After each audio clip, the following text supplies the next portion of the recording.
the microphone is going, if everyone would turn your attention to the microphone here, this is, I believe if anyone has a question, please feel free to jump right up, come to the microphone right here, and jump right in and ask your question, and say it loudly enough. I want everybody in the whole room here to hear what the question is, because every question you ask, every comment anyone makes is important. Go ahead. Greetings and welcome. Yeah. Got a sound check here? Okay. I spent a couple of days at the Stevenson Library at the University of Virginia last summer, and their work on the Stevenson's extensive library of work pretty much stays inside Stevenson's library of work. I want to appreciate you at the level of getting this information out there that so many researchers in the past have not done. So to be appreciated. Yeah, thank you. I appreciate that. Very, very good point about the University of Virginia is where some of the best research in the world is going on near-death experiences and related experiences. Ian Stevenson has done some fantastic work. The person who's there now leading up the research is a Dr. Bruce Greyson, and anything Dr. Greyson writes, I'd encourage you to read. He's considered to be the leading academic scholar on near-death experience that we have in the world today. Right. Yeah. I really liked your big questions. Yeah. We like big questions here too. And one of the things that I observed is implicit in all of your big questions is the issue of who we are. Mm-hmm. It wasn't specifically one of your questions, but it's implicit in all of your work.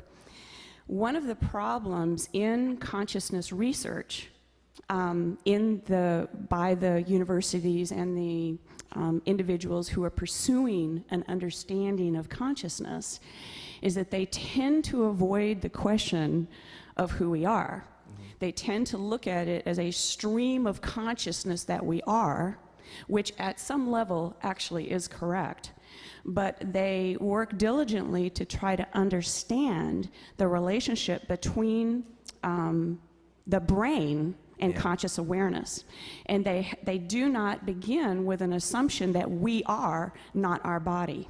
So your points of clearly distinguishing the difference between who we are and our bodies is hugely important in the consciousness research world, in the neurological research world, and in some way how to join those disciplines together to come up with a much greater understanding of who we are.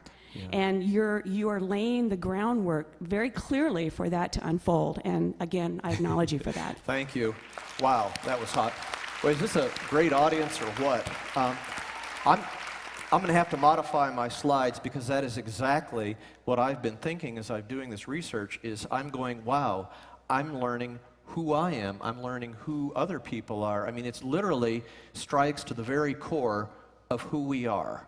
And I will tell you, there's no doubt about that. One of the exciting things that I also am seeing overwhelmingly consistent is that we are overwhelmingly loved and treasured parts of something far greater than us, that spiritual whole, that God, that universal, that oneness. And that is radical, and that is exciting to believe and understand with evidence that this is who we really are. Wow, I just thought I was Jeffrey. How would I have known? Thank you. And one last point is, I'm not generally comfortable saying this or speaking this way, but I am going to leap into my discomfort here to speak on behalf of the school. That one of the things we celebrate in this school is our understanding that this who we are has successfully evolved to the point of having developed physical bodies that who we are can inhabit and experience who we are. And so whenever we have evidence that that shows us and reinforces this thing that is such a fundamental part of our training here, we celebrate that. So again, thank you very much. Thank you. That's a great comment. And not only do I agree with that, but I'm going to take it and run. One of the really dramatic, incredible things that again, I told you I come here as a student, and of course I'm taking this opportunity to learn about, the Ramtha School of Enlightenment, the teachings. I'm realizing very, very quickly that there is an astounding convergence of the type of research I'm doing and what I'm finding out with what, this is humbling, but what you already knew here. And so that's just incredible, and I think it just shows how important it is for us to share what we know with the world, who so needs to hear this. Thank you. Yeah. Hi, doctor, and thank you for coming here today. My question specifically is, my mother had what she believed was a near-death experience when I was born. But the way that she explained it to me, I see that she were having what I can say an emotional response to come back to her body.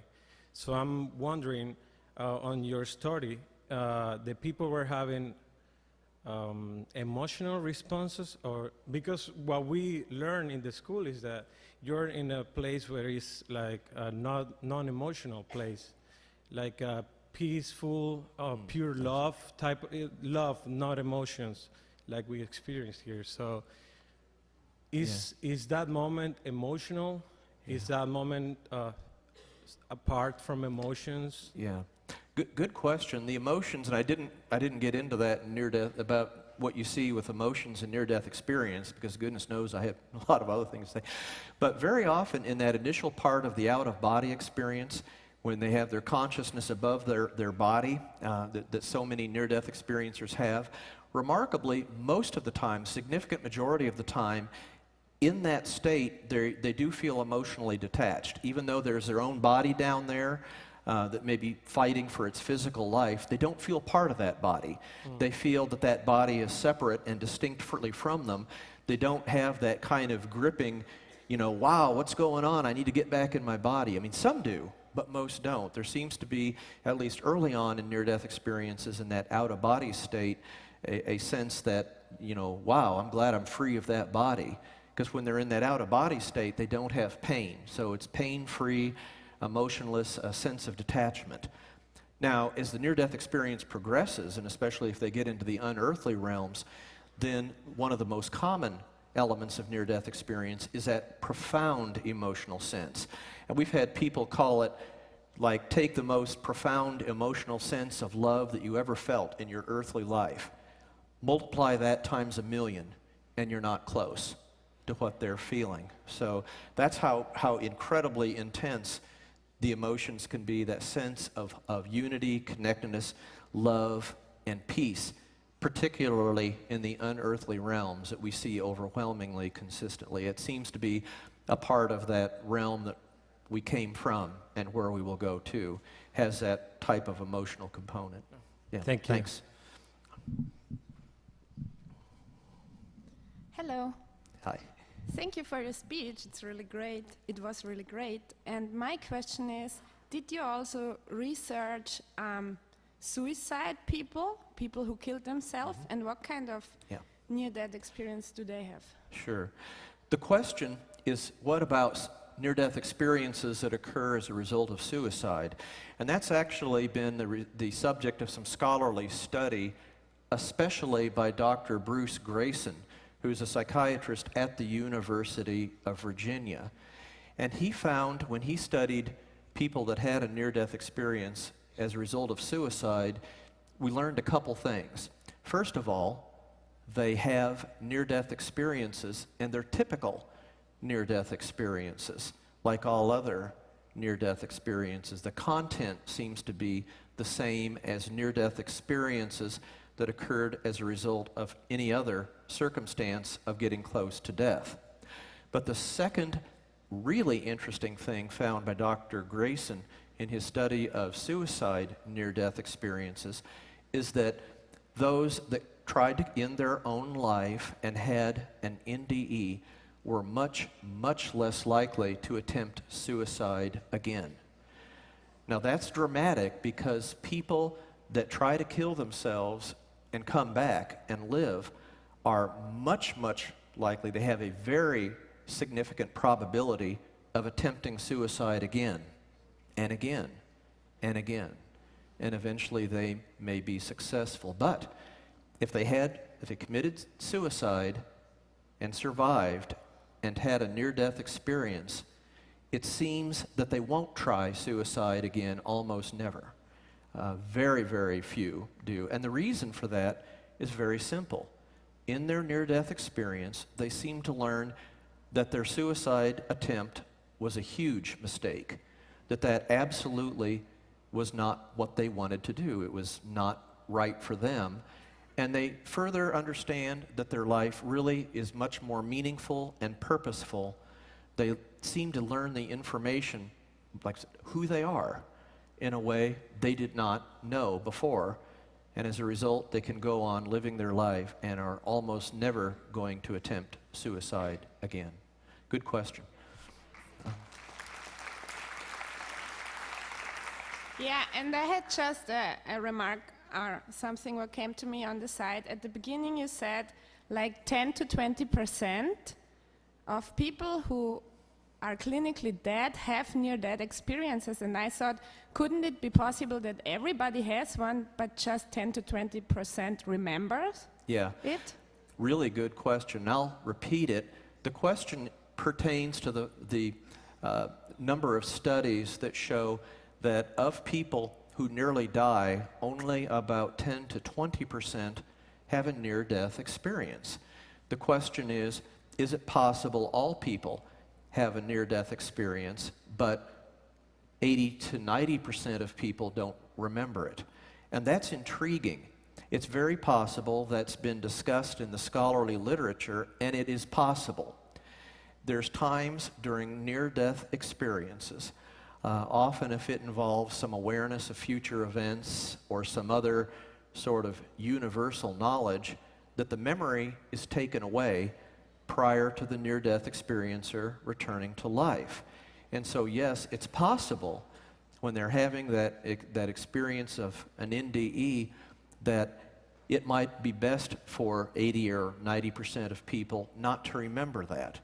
And so that is it. Interestingly, even people that, and consistent with the possibility that that's true, people that have a life-threatening event but don't remember a near-death experience still may have some NDE-like after effects or changes. And so you kind of wonder in the back of your mind, maybe this is a residual memory of an experience that they forgot, and yet their memory, that part of it is there, and they have at least some life changes in response to it.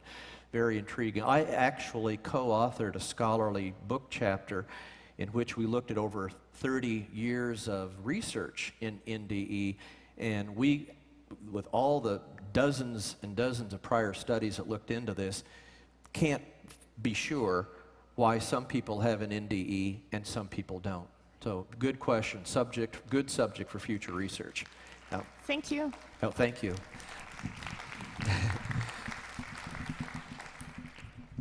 Hi, Dr. Long. Hi.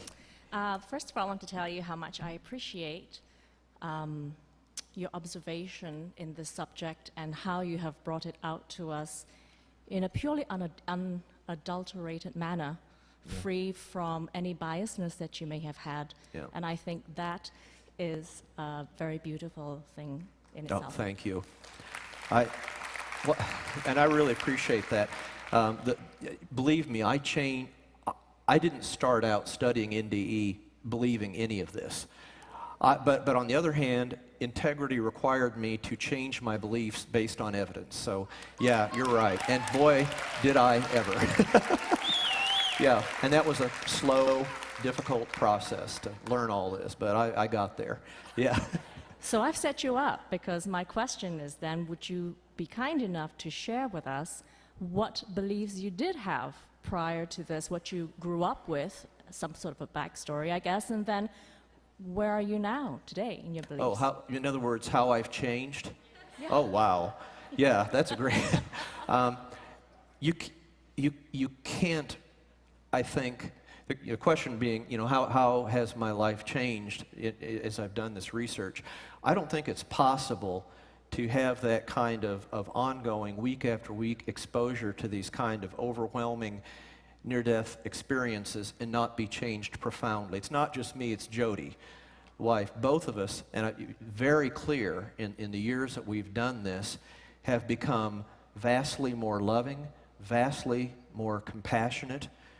I had faith that there was an afterlife. I had faith that there was a God. Now I know that there is an afterlife, and I know that there's a God. And, I always hoped that there was some reason we faced all this turbulence and difficulties in life, and now I know. I understand that, and consider it important to share it with the world. So it's changed radically. It's helped me to be a better physician. There is no question that I'm more compassionate and courageous when I work with my patients to fight their life-threatening cancer than I ever could have been before.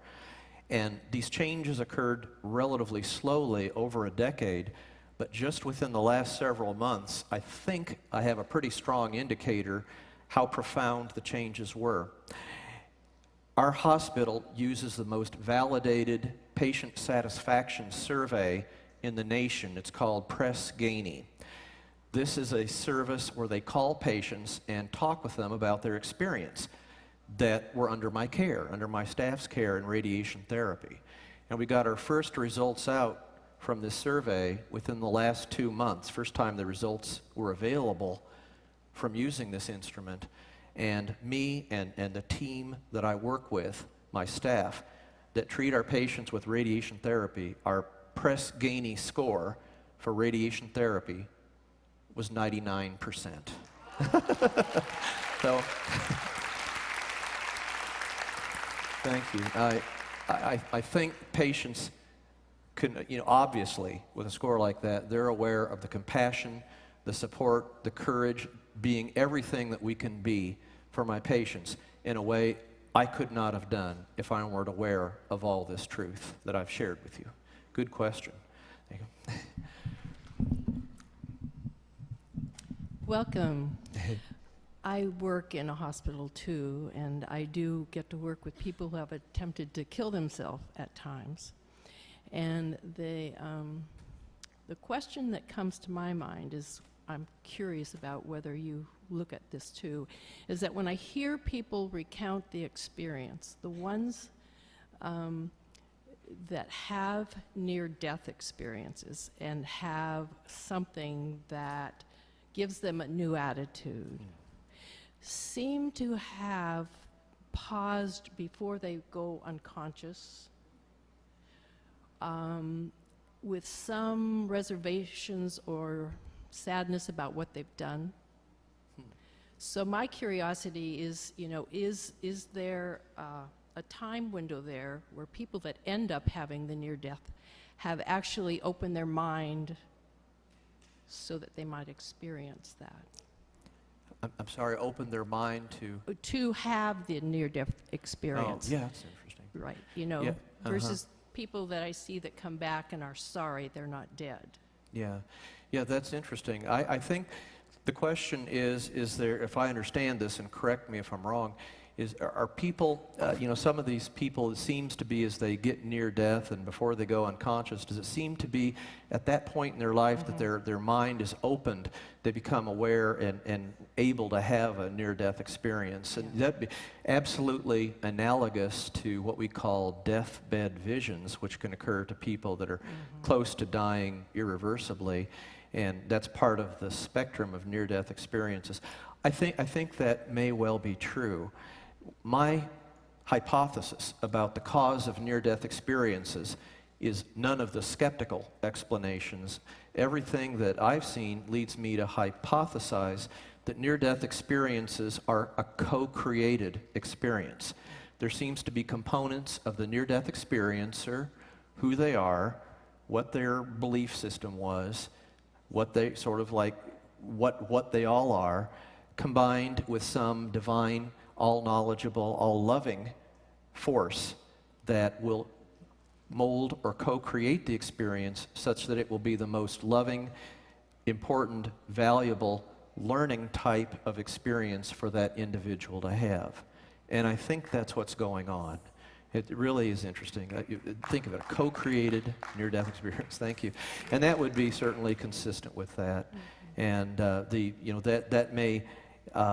may be a lot of our life experiences that are in some ways co-created like that from a divine loving presence. And I think there's no question we can seek that out through prayer, through learning.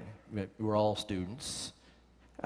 Through our understanding, our life journey, experiences, thinking about it. I think all of these things, in addition to near-death experiences, can help set us up for the kind of growth and the kind of experience that will help us on our earthly way. Yeah.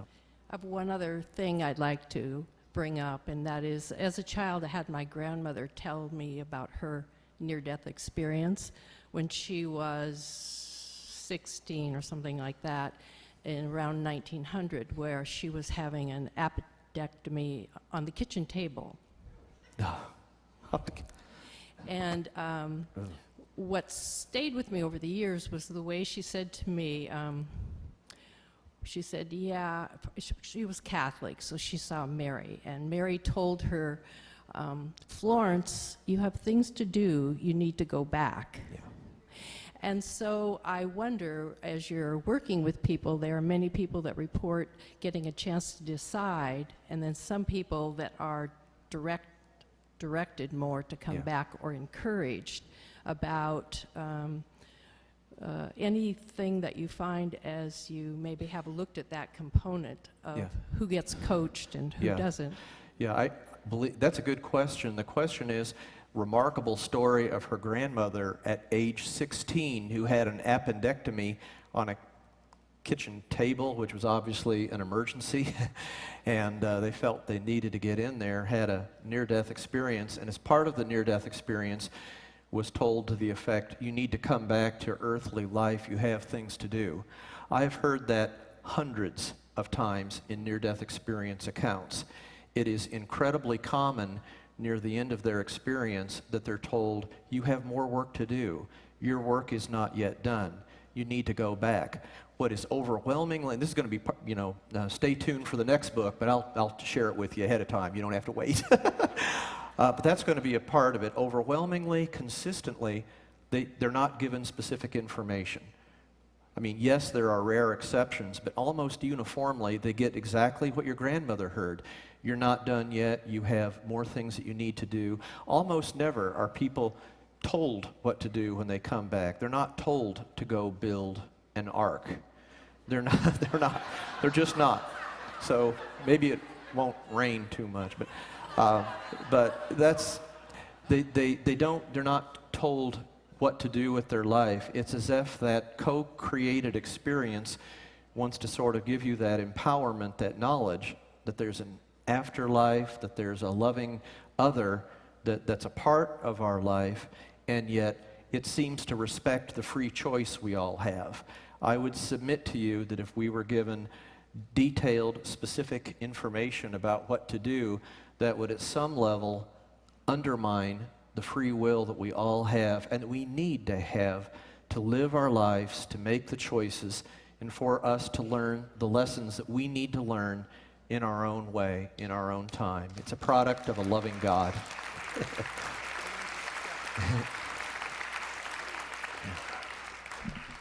Jeffrey, we have over 1,000 people that are online from 42 countries around the world. Wow. And and they're sending in questions. And we'd like to encourage our students around the world to send questions in and give them an opportunity. So at this time, I'm going to interrupt and ask a question from one of our students in England. Okay. And he said, you report in your book that so many people have seen the tunnel, and you described that here today. When they return, have they ever reported seeing the tunnel back here in this body when they have returned to consciousness? Oh, that's interesting. So do people that go through the tunnel, which is fairly common, maybe 25-30% of near-death experiences have that, do they see the tunnel after they're back in their physical body? That would be very rare. If there's one thing I've learned in my research is to never say always or never in response to the content of NDEs, because there's always an exception. But seeing the tunnel while in their physical body would be extremely unusual. And again, maybe it's the fact that their consciousness is in their body and they may not be able in that physical state to be able to see the non-physical tunnel or other non-physical parts of the near-death experience. They almost never report other non-physical elements such as, while in their physical, after their return to their physical body, they almost never report, unearthly spiritual beings or unearthly heavenly realms. So it may just be you have to have your consciousness apart from your body to see what's really there. Could be. Great. The next question, is there any difference in an NDE experience of someone that has been in a coma? Good question. Certainly you can have a near-death experience when you've been in a coma.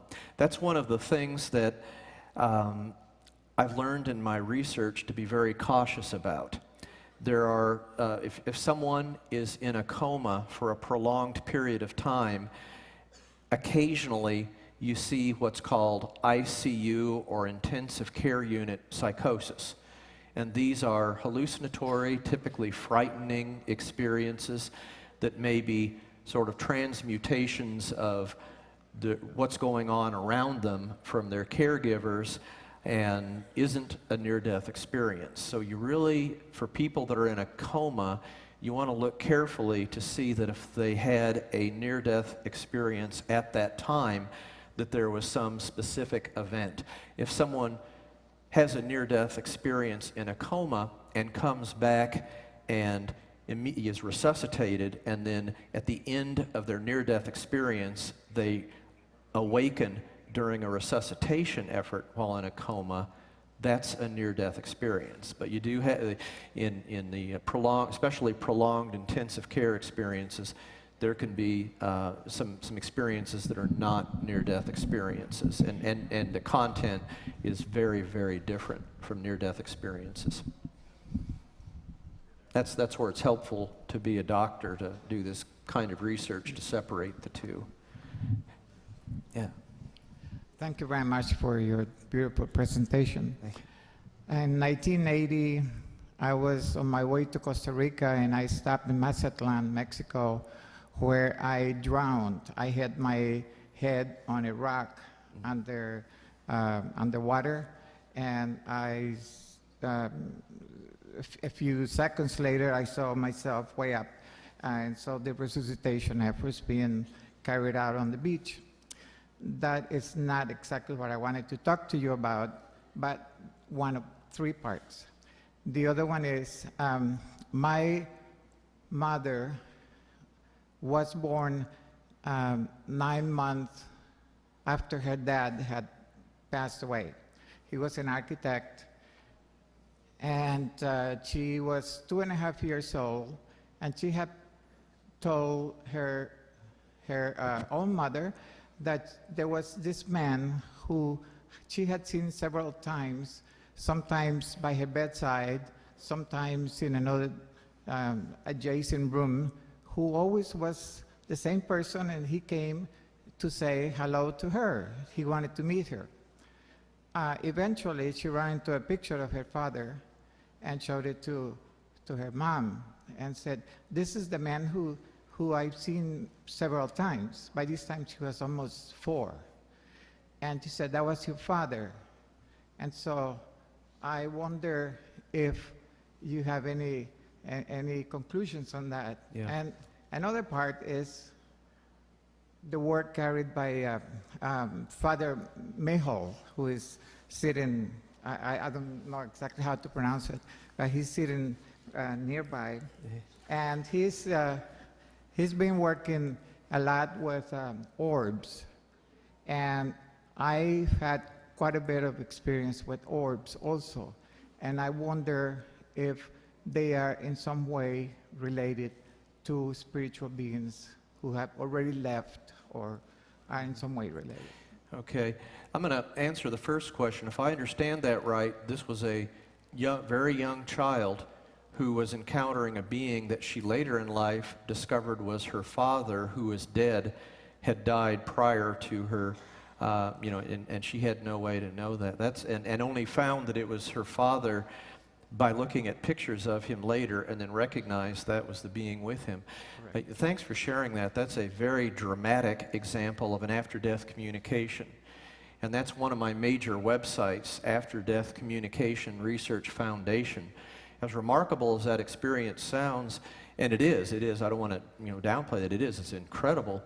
But I think it's even more incredible because we have hundreds and hundreds of experiences that are like that describe after-death communication, where people encounter a deceased person even if they didn't even know that the person had died, even if the person died unexpectedly, hundreds if not thousands of miles away, they may encounter that individual.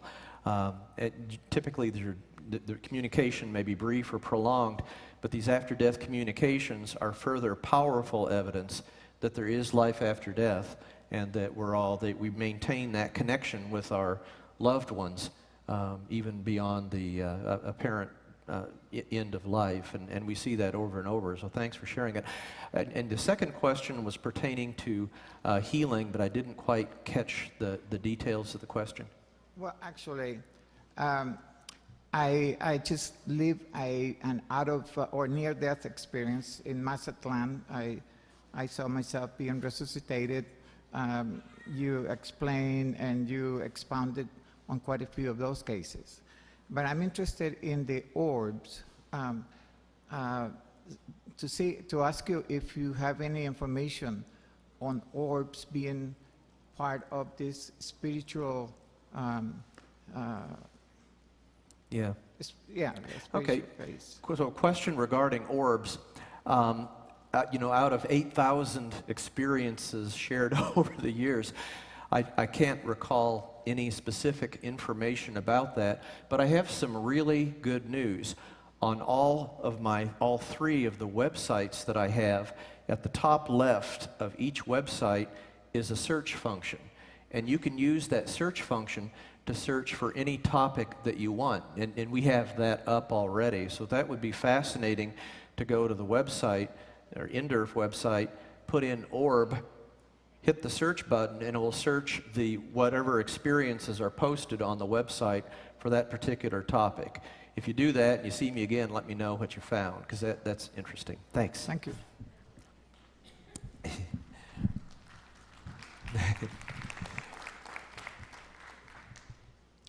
Hi, I'm very, very thankful and grateful that you give this knowledge out to the world for the near-death experience, because I had one 1967. Wow. I drowned in the ocean, and I was drowned. I had a life review, and I saw both sides of the coin of my doing. So what I did and did to others, and I could experience that over time I repeated my attitudes even in other lives. And so I made the choice in that life review to want to go back in the life, and now I had a clue how I can resolve it. So I put that out to the eternal God. I didn't know I had my own God at that time. And then I went to the other side, and I was floating in a rose vibration, heard the super string sounding. It was so lovely. I wanted to go back. And it's beautiful. So, but I heard a clear voice in my head, go to the surface, take your mantra. I did at that time a sound mantra, and just swim. And that I did, and the husband got the information, take the power of the wave and push her forward. And so we came to the shore, and at the shore, when I came out on my knees and hands with my last strength, I remembered I had been a dolphin, and as a dolphin I'd make the choice to be a human again. And so the veil is still very thin from this world to the other world. I can go backward and forward in time. I know when somebody dies. When people I've known reincarnate, I remember, I know them. And I have this wonderful, joyful zest of life. And what you say, co-creation for me, I co-create with everything, with nature, with beings, with animals, with plants. I can talk with them as I talk with you. It's co-creation, everything is co-creation. It's wonderful. And I'm very grateful that you sent it out to the world. Oh, wow. Thanks for sharing that. Give her a round of applause. You know what? And the incredible thing is her experience was 1957. That was before we even knew about near-death experiences. And what a great world this is now where we understand these things. People can feel free to share them. And what a blessing that is for all of us when people share these remarkable experiences. Thanks again. Hi, thank you. I'm really actually happy to ask this question to an expert. I was watching a movie or a show on TV years ago about near-death experiences, and it was very, very disturbing. The whole show was just horrific stories of people dying and having these visions or having experiences that would seem like a religious type experience of hell or demons and things that were very disturbing. And the feeling I had after watching just a few examples was just like, oh, God, turn it off, I can't watch anymore. And it was disturbing. And this was of course, very wonderful for anyone who's lost anyone they love. It's always nice to hear the scientific basis of hearing stories that seem consistent without demons and horror. Yeah. But I would like to ask you if you've had any, in all these cases of 2,000 so many cases, have you had cases where people describe a much different story, and is there kind of a scientific backing behind their story, and is it all relevant? Or if you could talk a little bit about that, and then I have one other question after that. Right. Good question. I think one point is well made. Watched a TV show where it sounds like the preponderance of experiences were frightening, hellish, negative, and if I get that right. It's unfortunate that there are producers of TV shows that will try to use near-death experiences to accomplish a particular agenda. It radically lacks integrity, and I cannot condemn people that put out crap like that in as strong terms as I can. It is incredible. That is not what near-death experiences are. Very often they're trying to push, like I said, some kind of political or religious belief or scare people into believing things, and that is about as wrong as wrong gets. It is absolutely beyond biased. It is absolutely inappropriate. So I'm glad you brought up that kind of stuff. And having said that, the question is, well, what about, are there frightening or even hellish near-death experiences? And the answer to that, that's great. Got a lot of questions going before we brought that up. I always get a question about that. I didn't write about that so much in the first book because I really didn't have time to study them formally. They're a fascinating topic. They occur, frightening and especially hellish near-death experiences are relatively rare. They only occur about 1 or 2% of the time. But by the time you have 2,500 near-death experiences, I have by far the largest database of these types of experiences of anybody in the world. So we can learn from them. So here's what I've got from a preliminary work in progress so far. Yes, they do occur, and they can be very frightening, and they can have often very hellish imagery. However, the important thing is that you talk to people that have these experiences, you find something very interesting, and that is when people have the experiences like this, typically they'll come back and say, wow, I get it. I knew I had to face something in my life. I had to learn something that really I needed to learn in my life, and there was no other way I could have learned it other than to have an experience like that. And that's what's so amazing. People, even that have these very frightening experiences like that, typically go on to have the same reduced fear of death, the same increased belief that there is a wonderful, positive afterlife, but it allows them to make changes in how they live their life so that they can be much better people in a way that they could not possibly have been unless they went through a very frightening experience. All of it continues to be consistent with my hypothesis that these experiences are co-created. And there are just certainly some people, that need these loving, 98, 99% of people need that loving, transcendent, beautiful, positive experience. But to be blunt, 1 or 2% of people apparently need a kick in the butt. And that's so, but it's done lovingly. They always have a chance to change their life and grow. Okay? Thank you. That's really helpful, actually. Yeah. Also, now that your book's come out and it seems to be that more research is coming out and this is being talked about more, do you think that they will be including this type of information in the training of doctors to help with bedside manners? Yeah, that's great. Let's give that a round of applause. I hope so. I think the real question is, why would you not include information like this in training? These experiences, remember, Gallup survey, there are, at least some few percent of people may have experienced these, and they're profoundly transformative and changing. I think this is an extremely important part of general medical training. Just within recent years, there's been an online study course published where people could basically train people in what near-death experiences really are. So I think we're having more and more interest in making sure we don't have doctors grow up like me, not knowing about near-death experience until I read it in some dang medical journal. But I think there's no question that it's important for not just doctors, other nurses, healthcare providers, everybody that deals with patients really needs to know about near-death experiences so that they can do the most incredibly positive, loving thing for that person who's been resuscitated, looks up and says, "You'd never believe where I was," and for have the healthcare provider to say, "Oh, I believe it. Go ahead and tell me." You could change that person's life. Thank you. Thank Yeah. you.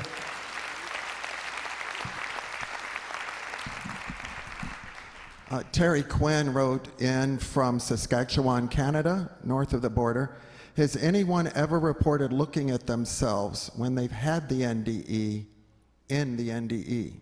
Looking at their physical body. Not the physical body, because that's in your book, but actually being able to see themselves when they were having the NDE in the NDE. Oh, that's interesting. Sort of like a bilocation, a two separate points of consciousness being able. I recall some rare near-death experiences like that, but they are rare. People in near-death experiences will often describe trying to look at their own being, and sometimes it can be anthropomorphic in shape and sometimes not. Sometimes it will be largely composed of light and sometimes not.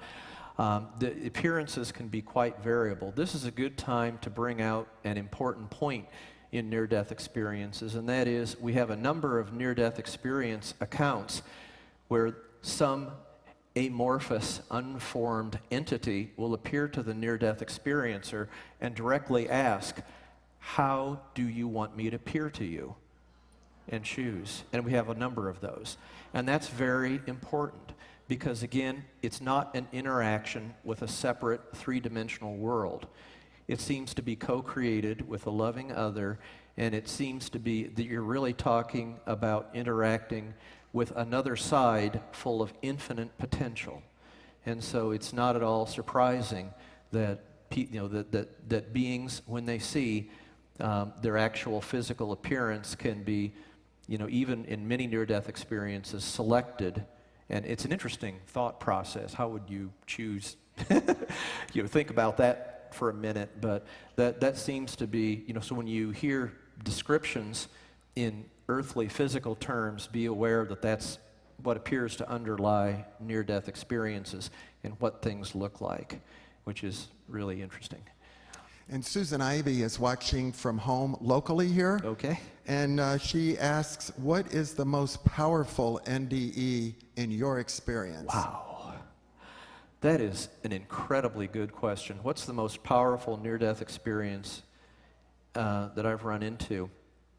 You know, I think that's changed over time. I think early in my studies, it was sort of the experiences, and I'm hesitant to name a specific one, but early in my research, I think it was those that contributed to these 9 lines of evidence. The person totally blind from birth with this highly visual near-death experience is probably among the most powerful.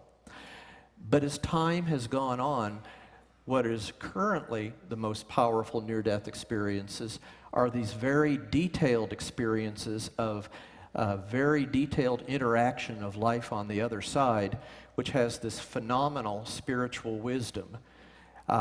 It's so hard to pick one, but just this week, we always, every week, download the weekly near-death experiences that were shared the prior week, and I review them. But you want to talk about powerful? Just this week, I was reviewing a near-death experience in which they were on the other side and encountered God. And occasionally, they ask questions and get responses.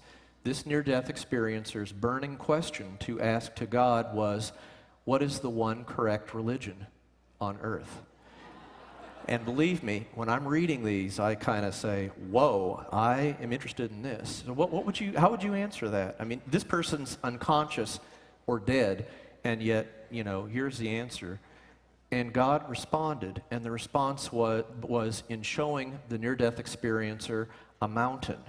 And on this mountain, there were different groups of people climbing the different side of the mountain, not aware of the others on that journey up the mountain. And the point God was making was, there are all many different directions, different religions, different beliefs, different people, all climbing that mountain, but they're going to the same point. They're rising, they're enlightened, and they'll ultimately all, in their own way and with their own direction, reach that pinnacle, reach the final destination. And I said, wow.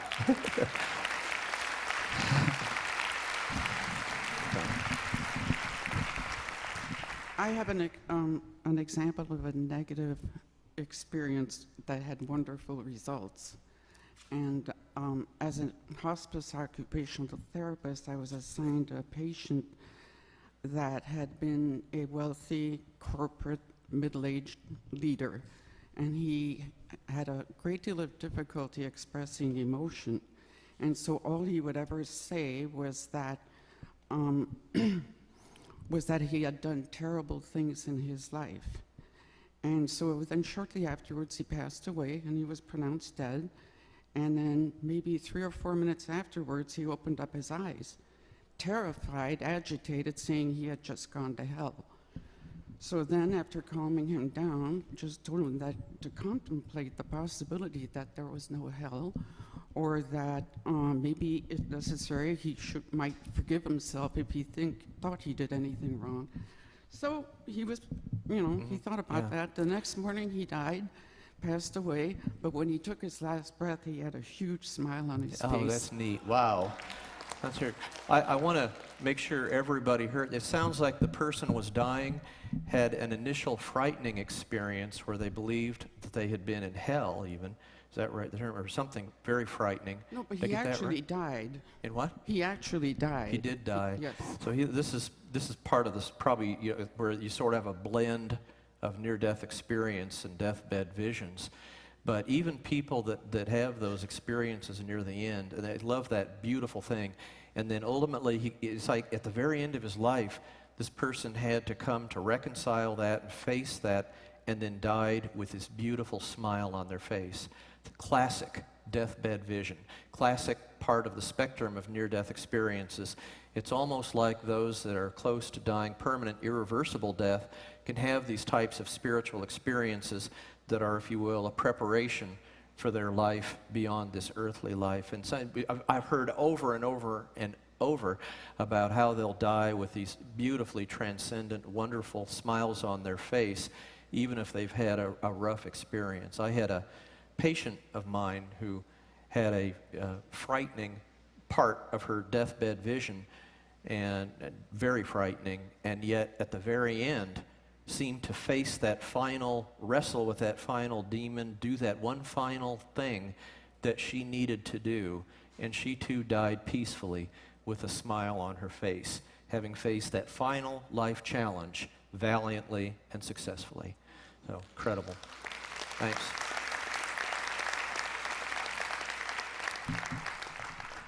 Hi, I'm a retired RN. I've been at those crash carts. I understand what you were saying. I want to thank you so much. You're welcome. So much. The heart of our master teacher and the heart of the people here in the school is to wake up this world that we are all part of God. And we don't live righteously, and then we have fear of a judgmental God when we die. This information is so comforting to the whole world. And I want to thank you for taking on Bill Riley and Fox News. You should really be congratulated for that. I so appreciate that. Thank you. And my question is, everyone here in the school wants to do everything we can to support what you're doing. Oh, thank you. And when are you going to go to the AMA? And thank you. I really appreciate that. What I feel, and I felt from the moment I walked up here, like I was among friends and colleagues. Absolutely. And thank you. Yeah, thanks for all of you. You really deserve that. Unlike any other talk I've ever given, I mean, there's that obvious, even palpable sense of that connection, with everybody here. We're trying to do what our work is changing so much, and especially as the next book comes out, I'm aware it's going to exceed, even what the wife and I can do, which has been a heroic amount of work. We are in the process of starting some type of an organization so that we can better carry out our vision and carry out our service to the people of the world. So if anybody is real interested in helping out, we would greatly appreciate that. We'll probably rev up on that in the next 1 to 2 months. On my nderf.org website, you can find my email, which is inderf@inderf.org. And if anyone's interested, please feel free to email if you're interested in some volunteering and what you're interested in. And we'll try to see if we can get your interests and talents to correspond with some of the things that we're going to want to do to help change the world with this information. Thank you. It's a good point. I wanted to ask you if you know of Dr. Butkin in the induced afterlife communication. Yeah. If you'd like to share his work with this group, it's pretty amazing. Yeah, the question is about induced afterlife communication. I think you're talking about the work of Al Botkin, perhaps? Right, in Chicago. Right. I know him well. I gave a talk like this in Chicago, and he came up and we talked at some length. He has some interesting work where he's a psychologist that works at a VA, and he's had some interest in working with people that had post-traumatic stress disorder, and he seemed to, some of his work led him to realize that he was literally inducing these kinds of communications, and it seemed to be very therapeutic, healing for people that had this very difficult problem to treat.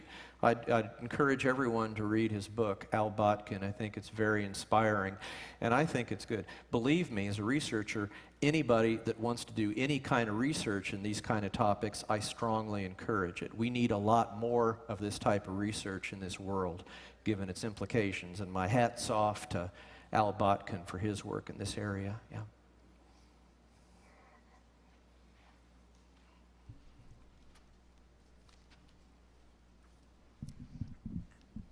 Thank you, Dr. Long, for being here. I wish I had met you when I was a little girl, so that you could then explain to me all the things that I experienced. Yeah. It's why I so appreciate our school, because our teacher not only took whatever limited abilities or awareness that we had, but all of our abilities and expanded them far beyond, in many ways, what you have brought forward. Which brings me to the question, you seem to focus, or began focusing originally on near-death experience. And I'm wondering if you have come across those who perhaps have had a near-death experience and then went on to have many out-of-body experiences and even spirit communication, etc. In other words, that if they chose to stay, it's like most of them are dying, but those that have chosen to stay, perhaps all of these things are an evolution, and they're not just bound to, say, life on earth, but going many places. And through the gift of my teacher, I have been able to do many things on many levels. And I think it's a fabulous area of exploration. I'm sorry, I had a little bit of trouble on hearing what you asked, but I think it had to do, or at least a part of your question about, people that chose to stay during a Yes. near-death experience as opposed to those that chose Yes, to... and their evolution, Their evolution. with that type of experience. Yeah, and that's interesting because, like in near-death experiences, it's not at all unusual for them to have a choice to go back to their earthly body or to stay in these unearthly or heavenly realms. And the great majority of people that have that choice don't want to return to their earthly body. I mean, which is incredible, even though this is all that was so familiar to them. I think, and yet, some people choose to stay, or want to stay, or occasionally want to come back. But one of the most fascinating things around that time, the discussion that they have, and I think it does affect their, their evolution or how they live the rest of their life. But typically, there's other loving spiritual beings with them at the time they're making this critical decision. And a lot is shared with them about why you should leave this incredibly loving, peaceful, pain-free, blissful realm, which is, they know darn good and well, is home, and return to the earthly life of pain, misery, and frankly, recovering from what nearly killed them. And in that dialogue, I think you get a lot of what's really important about living our life here on earth. A lot of that discussion has to do with learning, experiences, not necessarily defined, but it seems to be important. If you want, that other times the dialogue focuses on what's really important on earth is relationships, and especially relationships that involve children. Raising how adults, raise their children, how the familial relationships seems to be very, very important. And then also just simply knowledge, but not otherwise, not like school or going to university, but just simply growing and understanding. And often that dramatic discussion at the end, they have that kind of sharing, and what I just told you is a very, very common theme that helps them to come back. Some people need a little more prompting to return to their earthly life. We have a few near-death experiences where, as part of that process, the near-death experiencer is adamant they don't want to leave. Who can blame them? And yet we have, and it's, a small number, but we have them, where they were shown the consequences of their choice to stay in the unearthly heavenly realms. And occasionally it can be a flash forward or future vision of their own funeral. And one experience that stands vividly in my mind is they were shown, if they chose to stay, here's what your funeral would be like. And there were some 2-year-olds, very young children, that were laughing and giggling in the funeral. Because don't forget, they don't understand death and they don't know what's going on. The reality in these near-death experiences, just like that, is gripping from time to time. And yet, of course, there were others at this person's funeral that were profoundly sad, and the loss was overwhelming. And so that can be very persuasive to near-death experiencers when they become aware of the consequences to others if they choose to stay in the unearthly heavenly realms. And so essentially always when they're shown that, they choose to return. But it's, like I say, the undercurrents that go on with these near-death experiences is just incredible. And like I said, I have to pinch myself at times and realize that they're aware of this while unconscious or clinically dead. And it is fantastic. Thank you. Yes, that's very true. Yeah. And I've got a couple of things that I think are very relevant. What I'm seeing in near-death experiences is that many that choose to come back heal their body first and then come back in. And so now they've got an incredible change and something valuable to live with. Yeah. Also, I might jump in a little bit because you have raised an important topic I have not touched on, and that's healing as a part of near-death experiences. As a doctor, I'm very interested in that. We have a lot of near-death experiences where, as a physician, I cannot fathom how they were cured cured so rapidly from something that nearly killed them. One of the most dramatic examples of that out of many is Anita M., who was from Hong Kong, who was actually wasn't close to death. She was dying from overwhelmingly advanced and systemic Hodgkin lymphoma. Her vital organs were shutting down. During her near-death experience, before she became unconscious in a terminal event in death, they drew some blood from her. And in her near-death experience, she was shown or became aware of the fact that if she chose to stay with the unearthly realms where she was at, and it was a choice, that the blood test would come back showing that her vital organs were continuing to shut down and that she was literally progressing toward irreversible death. And yet, if she chose to return to her earthly body, that same tube of blood was going to come back with results that miraculously her organs were recovering and that she was starting to be healed. She chose to come back, and the blood results showed incredible, unexpected, medically inexplicable recovery of her normal organs, which is a miracle. that sounds like a really good deal to me. You know, you can make a deal on the other side by the sound of it. And the thing you mentioned about someone asking about seeing the tunnel when we're here, I've had an odd experience, and I don't know if that's what it is, but I have been seeing recently very small, what I've been calling a singularity, because it has a black center and it's like flaming around the edges. And I'm wondering if that's what the tunnel, in a small scale to what we might see going the other way, is actually the tunnel. Wow, that's interesting. Seeing a point like a singularity. I see it, yes. And could that be a tunnel? Yes. I would say it's absolutely possible. There's one thing I've learned in NDE research is never say impossible about anything. That's a good example of something that's well worth thinking about, continuing your observations, and it could well be absolutely true. So I think that's fascinating. Thanks for sharing that. I'll give you a round of applause. We love some of these things that are being shared here.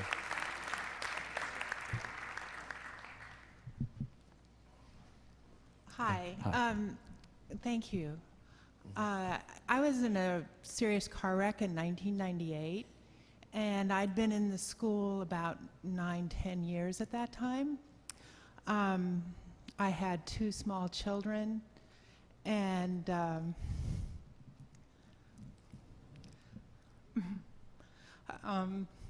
so I died. Ramtha told me I died.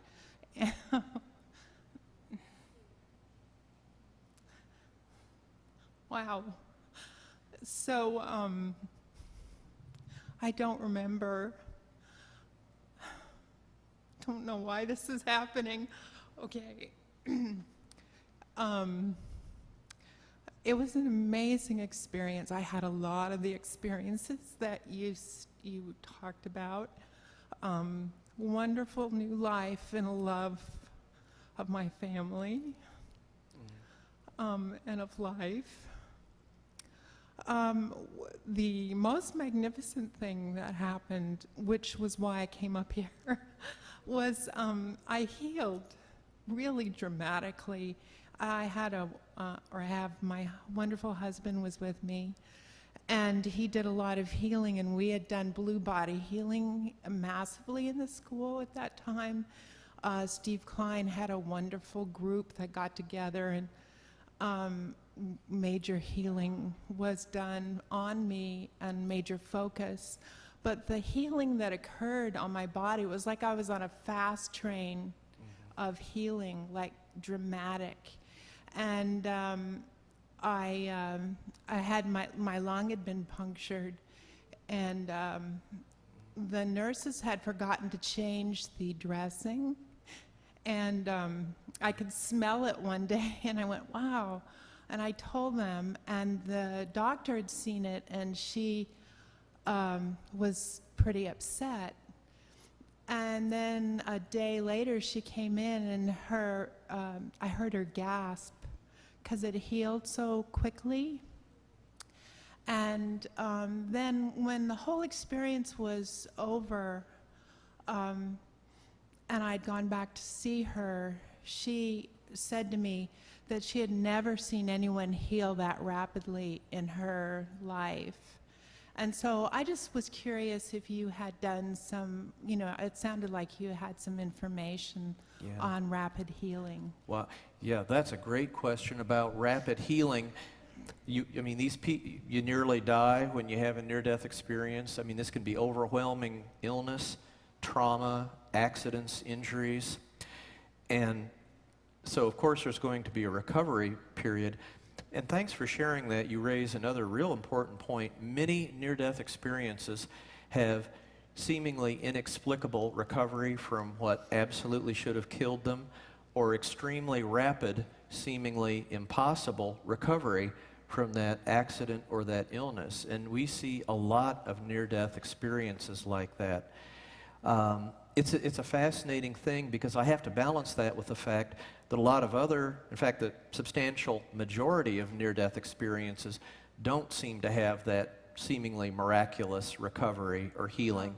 And you almost worry that other near-death experiencers say, why not me? Why couldn't that, or why wasn't my loved one? Why didn't that happen to my father?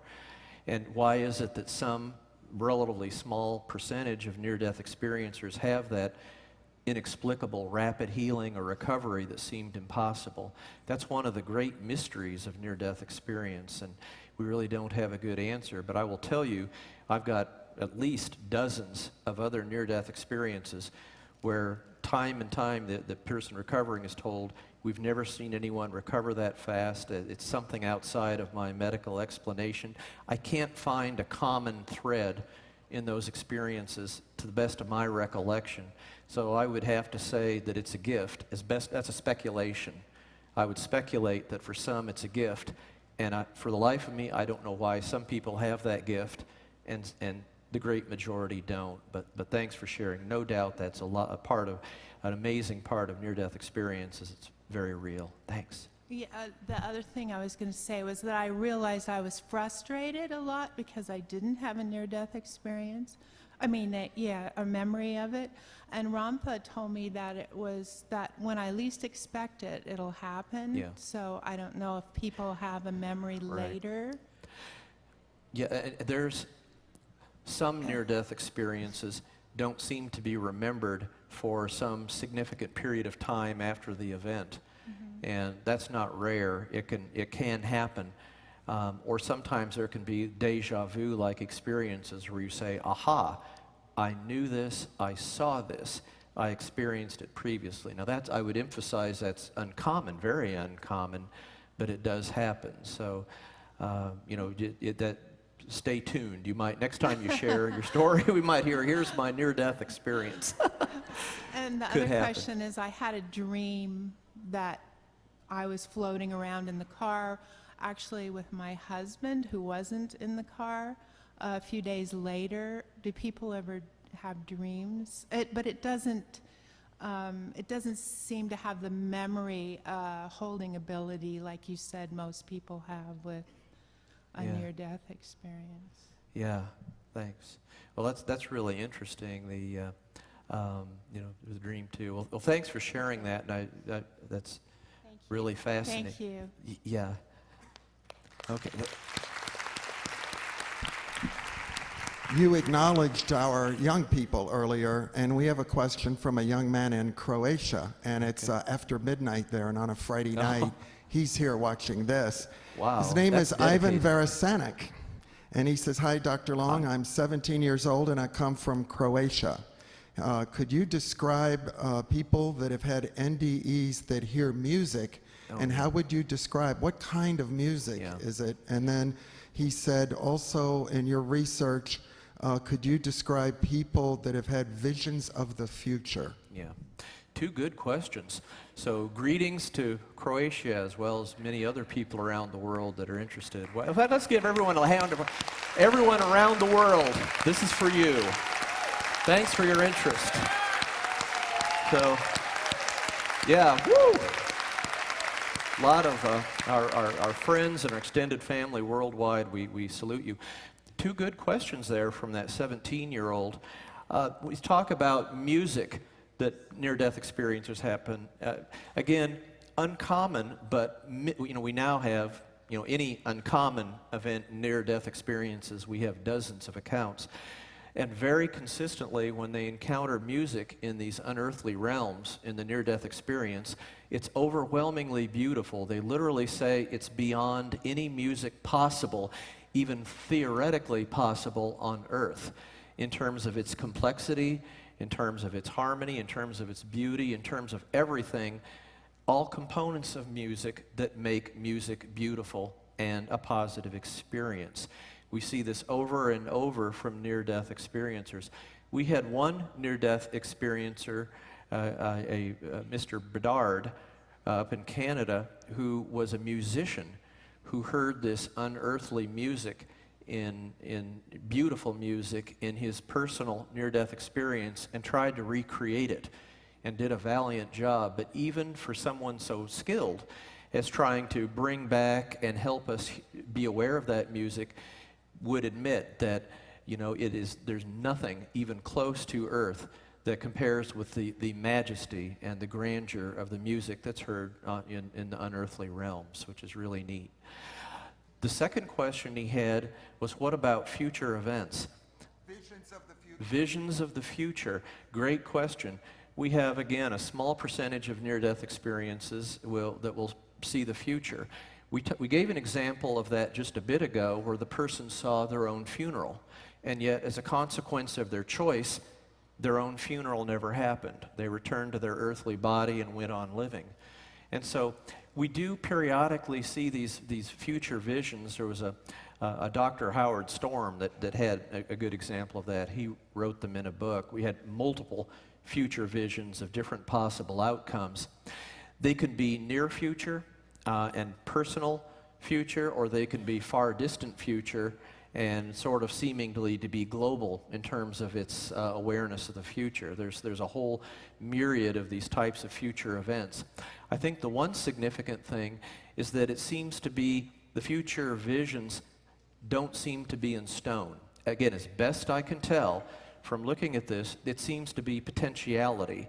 The future seems to be a product of choices that the individual or that we collectively can make, and that we can indeed absolutely, through our free will expressions of what we choose, affect our own personal future or the world's future for good or for ill, and that we all seem to be a part of that process, that dynamic process in every part of our daily lives, which is really incredible. So yeah, I hope that answers that. It's future visions.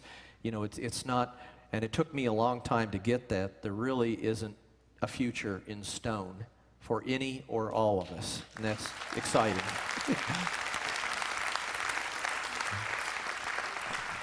Igilda Ulyssi in Italy, she asks, have any of your NDE people reported that they have acquired the ability to intentionally have an out-of-body experience? Yeah, So near-death experiencers, after they recover, as, and if you will, an after effect, having the ability of having spontaneous, or induced, I should say, ability to have out-of-body experiences. Again, very unusual that they describe that, but there are some near-death experiences that say that they're able to have that following their near-death experience, which is an apparent ability that they did not have before their near-death experience. So it's one of these myriad of types of intriguing things. I wish I could, study it more formally, but there's and maybe these people were having out-of-body experiences before their near-death experience, but only after their NDE did they become aware or connect with it or remember them or consider them to be significant. So there's a whole, it's one of the many things that really should and could be researched with more attentiveness, but there's absolutely near-death experiencers can have that as an after effect. Now, we've had you as our guest for 3 hours. Whoa, has it been? Can we give you a break just to take some water? We have a lot more questioners here, and if you're willing to go on. Yeah, give me a 2 minute. Okay, I like that. Just give me a few minutes, 5. That's all I Okay. need. Oh, we'll be back. Don't worry. Keep those questions coming. I love this. This is a great group. Give yourself a hand.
All right, come back, take your seats. We will finish up with questions and answers and then a book signing.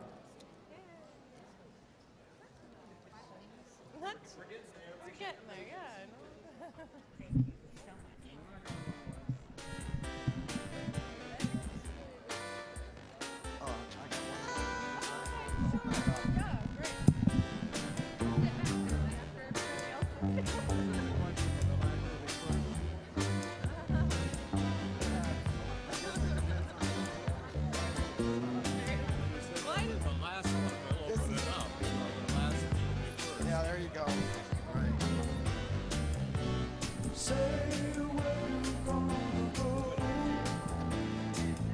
She wants me to get closer.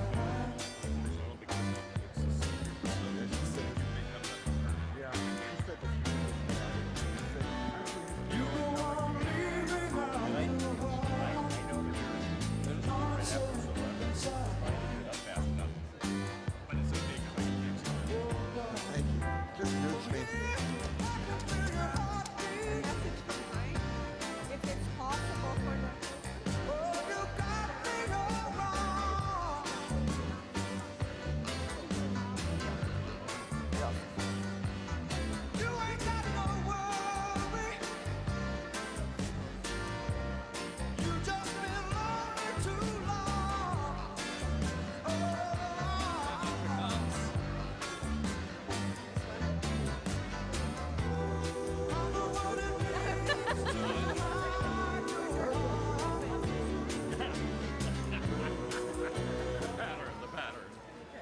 Okay.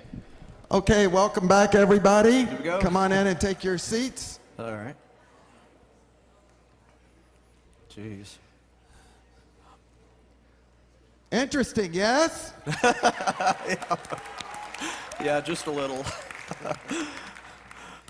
We have robust questioners, as you could see behind me, and as we discussed, we're going to do our best to let everybody have an opportunity to ask. Excellent. And we're going to open up.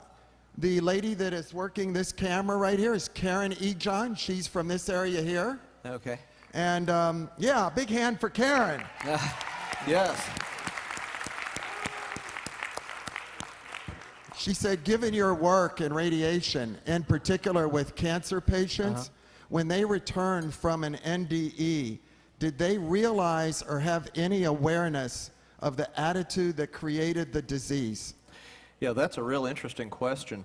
You know, health conditions, and especially cancer, they come back from their near-death experience and they have awareness. You know, do they have any awareness about the cause? And that's interesting. You know, of course, as a doctor and a cancer doctor, I'm really interested in this, but I can't recall off the top of my head enough near-death experiencers that have addressed that issue to really be comfortable sharing what I consider to be reasonably based on evidence.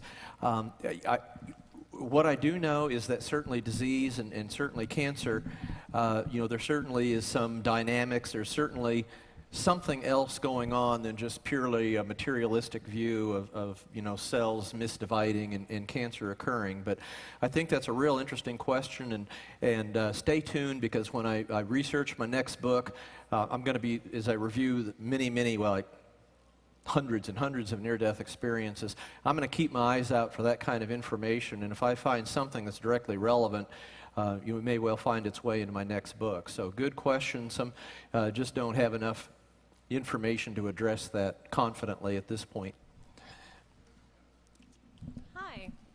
What a way to start out. We'll try to find some answers for that. All right, so first of all, my father in 1980 died and came back. And then in 2006, when my youngest daughter was 6, she was hit by a car.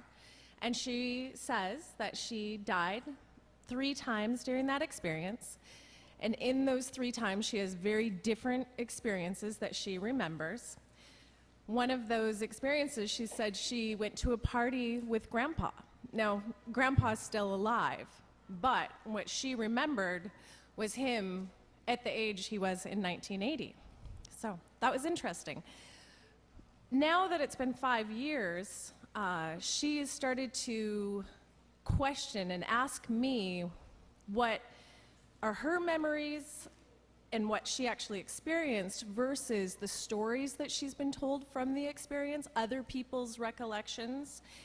And my question to you is, do you have on your websites any of the surveys or questionnaires that I could go through with her at this age of 11 to help her determine and find a sense of security with her own memories? Yeah, great question. A question about, you know, a questionnaire on the website.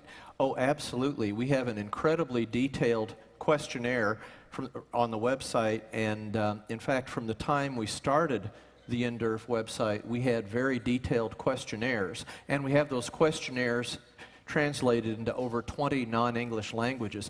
A lot of near-death experiencers that fill out the questionnaire have found it to be very valuable to help them sort of think about their experience, process it, and then share it. But our current questionnaire has nearly 200 questions in it. I mean, it takes a long time to fill it out, and I have an incredible amount of appreciation to everybody that sits down and fills that thing out. It's very, very detailed. But certainly it could help them to understand what they're, about their near-death experience, think about it, and come to some understanding on their own about that. And from a research point of view, asking that many questions means not only do we have huge numbers of near-death experiences, but because of these very, very detailed questions, we're also able to learn about near-death experiences at a depth which otherwise would have been absolutely impossible if we'd asked just a few questions. So that's what research goes on. Thanks. Thank you. That's all. Thank you. Oh, you're welcome. Next question. Hi. I'm going to thank you so much. Yeah. I've heard many speakers come here, and the way that you present your material, it shows clearly that you understand it totally and completely, but you also deliver it with a kind of a kindness and a compassion that is very rare. I appreciate that. I sure try. Thank you so much. That means I salute the God within you. Yeah.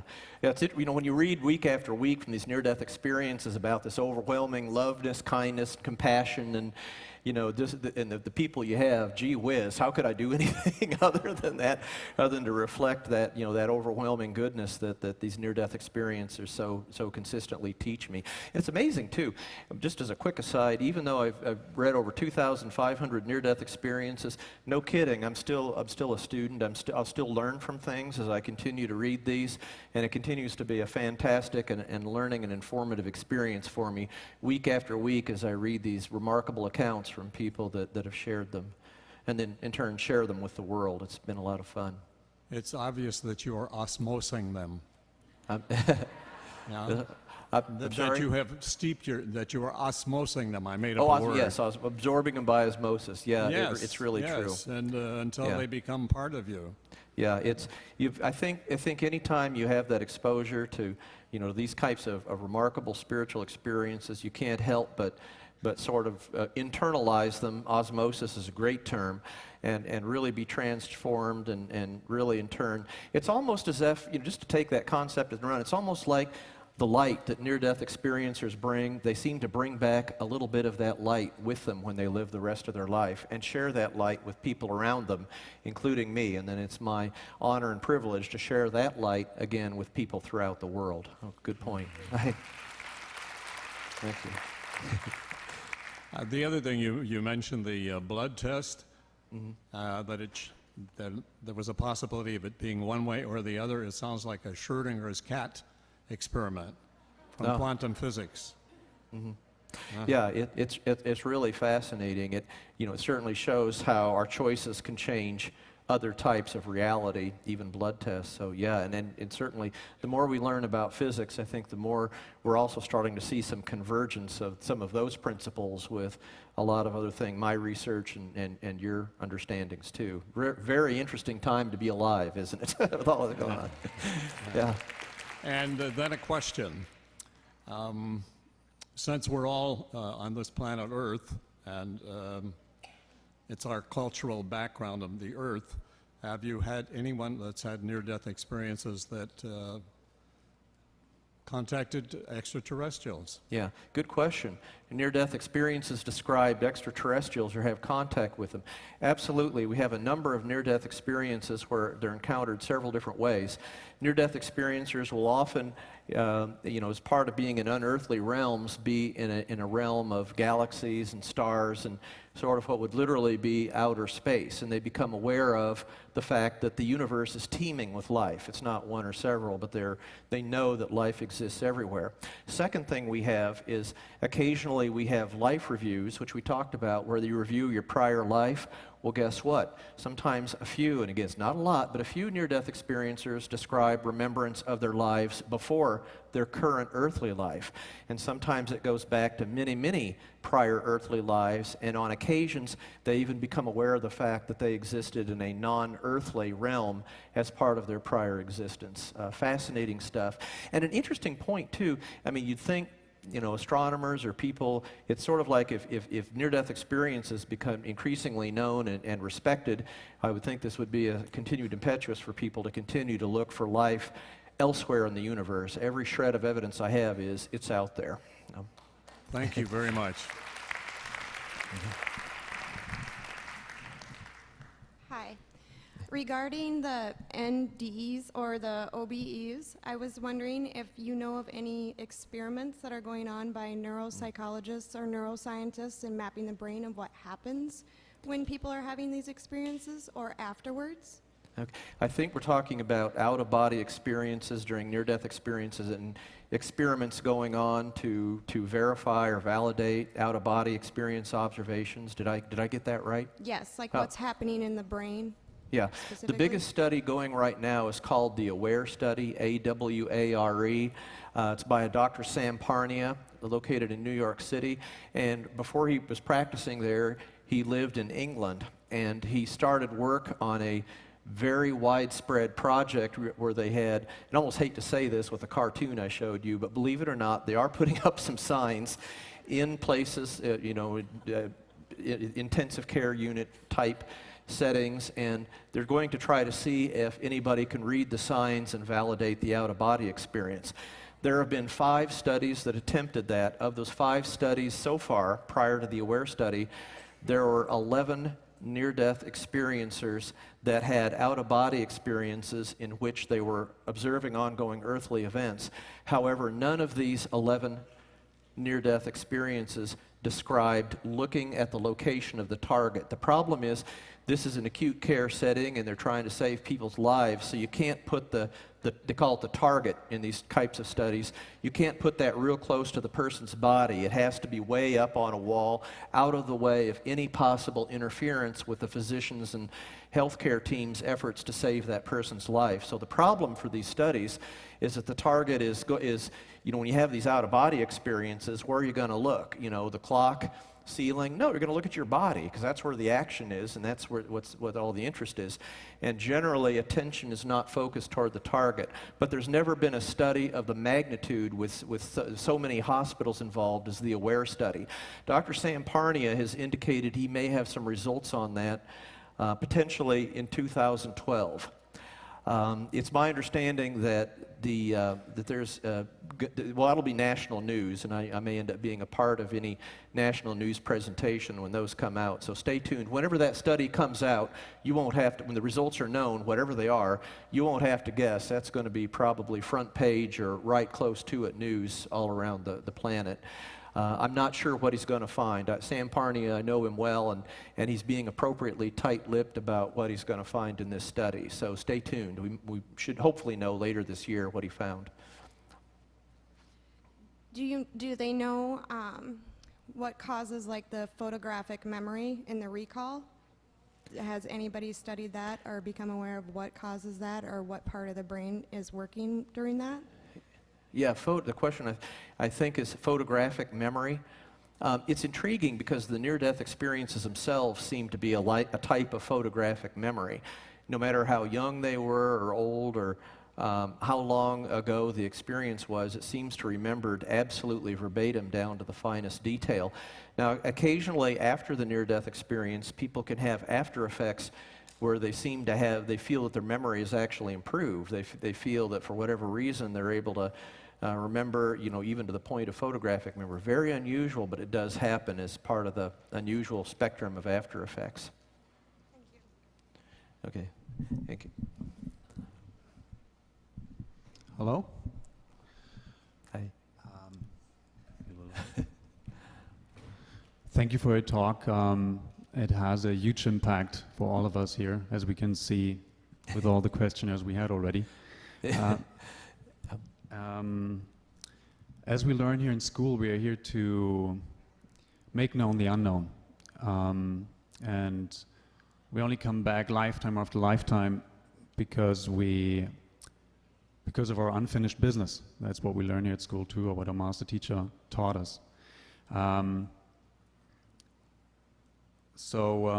Actually, all of us just struggle to find out to understand what we have not understand so far. And that is, for no reason, there are so many people interested in this talk and about the information or in the information that you give us.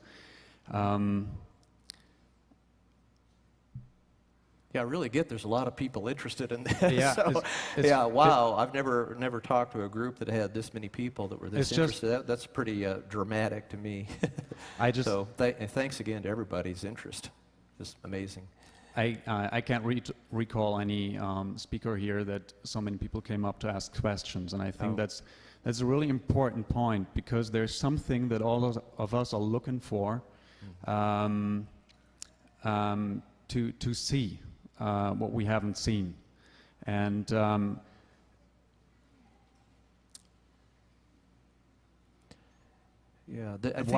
think all of us are seekers in so many ways. That's a really good point.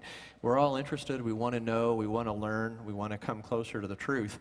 And I just wish everyone on earth had that level of interest and dedication as every single person in this room. The world would be a radically different and better place. So give yourself a round of applause, each and every one of you. Yeah. While we see, obviously, in our life review, we clearly see what's our issue. But back in our body, obviously, there's something that makes it hard to see what we haven't seen. So in this regard, I would like, if it's possible, I would like you to revisit the one slide with the equations. I got so excited about it that I couldn't really put it together at this point. And but there's something really important about it for this group. Okay. In other words, what should we be doing with our life? What goals should we set up for ourselves? Is that it? No, it was what you're finding about the no time. Oh, time. Oh, okay. The aspect that you presented with E equals mc squared. Exactly. Solving for T. Yeah. Yeah. Oh, right. Oh, that was. Could you explain that again, because it's a really important point. I went through that pretty quickly here. But E equals mc squared is probably a universal truth, and a very important, profound universal truth. And if you can sit down with a pencil and paper and just about do this yourself. And the intriguing thing is, if you solve E equals mc squared for the unit of time, in other words, you're basically saying here to the left of the equation is t, or time. What is time? And time was proportional to mass, and it's proportional in some way to energy and mass. And the way that equation shakes out, the way time is proportional to mass and energy, is basically the greater the amount of energy, the less time matters. In other words, as energy, like in the unearthly realms, approaches infinite or very, very high levels, time approaches zero. In other words, time ceases to lose its meaning or even existence. And the same thing as m, or mass, in the equation increases. Let's see how to know. As energy increases or mass decreases was in the equation. That also means that time starts to collapse down to zero. If anybody is especially interested in that, please email me and I'll send you the whole equation. And you can take a look for yourself. Oh, goodness gracious. Okay. How about that? All right. Yeah, this is, thank you. Wow. Yeah, this is, again, just to review it quickly, E equals energy, and per Einstein, that's equal to mass times the speed of light squared. C is the speed of light. The units of the speed of light, as is true of the units of any velocity, is distance divided by time. And that's what C means. It's 186,000 miles per hour, if you will. That's a, or is it second? 186,282 miles per second, I think it is, or hour, one of the other. You think I'd know that. But anyway, it's miles, distance, divided by time, hour, or second. So that's the equation there. But if you just do a very simple algebraic manipulation, here's that, like here's C, that becomes distance divided by time squared, and then you just go through and isolate T over here, and that's basically equal to D, or the distance, divided by square root of energy over mass. So in other words, how much time transpires per distance that you travel. And that's part of the equation. That's probably something I could have explained better, how that all works. But for those of us in this earthly life, there's a certain amount of time that all of us, anywhere on earth, takes to travel from point A to point B. But if you're in a realm where energy, like in the afterlife, approaches infinitely great, or mass, as in the afterlife, doesn't exist. People are, you don't have mass, you don't have weight. It's a non-physical life. And if you're like me and have some weight problems, yes, no mass. So then that becomes great. That as mass approaches zero, which will be for all of us in the afterlife, then that same, if you will, distance or unit of distance that you travel becomes basically zero. In other words, you can move infinitely far because time doesn't exist.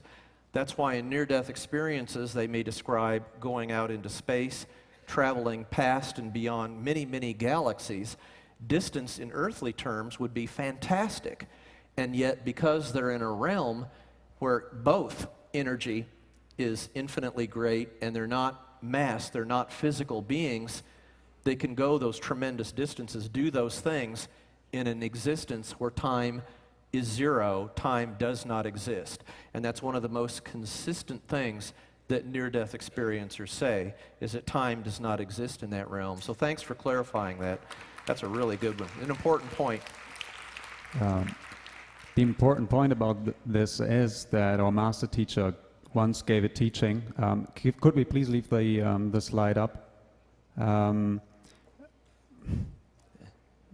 Our master teacher once gave a teaching, which is a brilliant teaching, where he suggested to contemplate exactly what you said with these with this slide.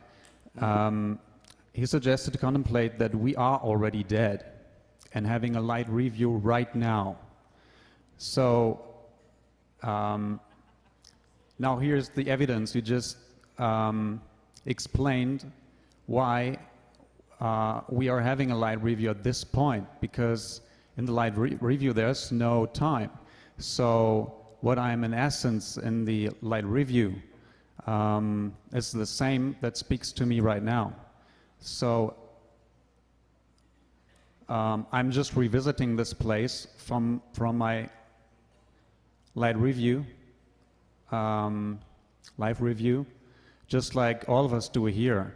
And in that regard, I found it really interesting, the one cartoon that you brought up before, because maybe we could go back to that point, because it says, if you see this, you're already dead. Yeah, that's my favorite cartoon. Yeah. Yeah, so yeah. To make it short, I contemplated what our master teacher asked us to contemplate, and it brought me to a point where I could see what I could not see before. And this is something that I suggest everyone here to do who hasn't done this yet, and to reference this to what you taught here. Yeah. Thank you. Well, thank you so much. I appreciate that.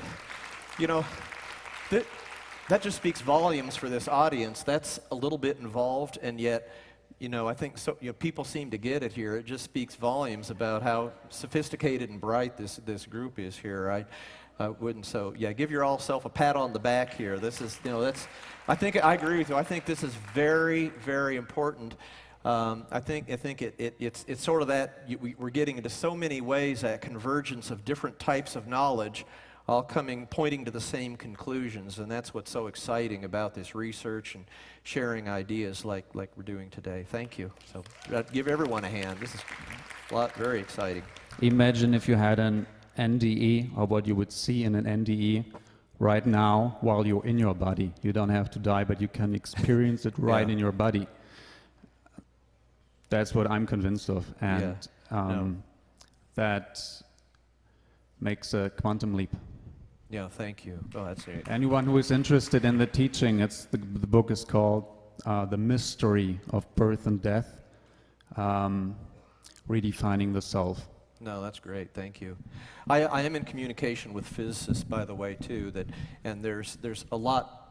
I didn't have time to get into this, but there's an awful lot of physics that's all continuing to point to some of these kind of interesting and intriguing concepts where you really see the parallels in a lot of this type of spiritual research. Yeah. Hi. I just wanted to thank you for the gift of your book. You're welcome. And the beautiful compilation of evidence that we here at school have been taught by Ramtha and Jay-Z, who to me is the obvious unobvious of the near-death experience when she channels Ramtha. I also like to share just briefly a story that occurred for myself and my father, my family. He was diagnosed with a terminal illness over a year ago. he had a belief system that when he passed the plane, he would just fall asleep and stay asleep for 1,000 years and wait to be resurrected by Jesus. When Jay-Z recommended your book, I snatched it right away and had this real strong urge to send it to my dad, who his health was failing. His body was starting to shut down. This just happened. I sent it to him for Christmas, and I talked to him on December 27th. He said, "Oh, I'm gonna read the book. It looks kind of interesting." Good. My hope when I sent it to him was that it would allow him to have another potential in his passing other than the one he was particularly choosing at that point by reading your book. I hadn't even read it yet when I sent it to him. Anyways, he passed on December 29th. My brother called me the next day and said, I know how he passed. I said, "What do you mean?" He said, my brother didn't know I had sent the book to my dad. And he said, "Well, he passed really peacefully and quietly, and he was reading a book, and it was on his chest." Jeez. Wow. Thank you. Wow. That is incredible. Thank you so much for sharing that. That's not the end. We got more. Then I said to him, I said, "Well, what book was he reading?" He said, "It's called The Evidence of the Afterlife, or Evidence of the Afterlife, and it was open to page 10 and page 11, if that means anything to you." Well, I hadn't read the book yet, so I ran to the store the next day, got it, read the book, and page 10 was the heading, Encountering an Etherical or Mystical Light, and it was the people's experiences of the light and the tunnel. And page 11 was encountering an etherical or mystical beings or deceased friends and relatives. And so, in my mind, that's what he was paused on when he passed. So thank you for that gift. Jiminy. Thanks for sharing that. That's inspiring. That's thank you. That's really inspiring me to continue to go forward with my research and have that incredible message of confidence and reassurance to so many people about life after death. Thank you. Thanks. Yeah.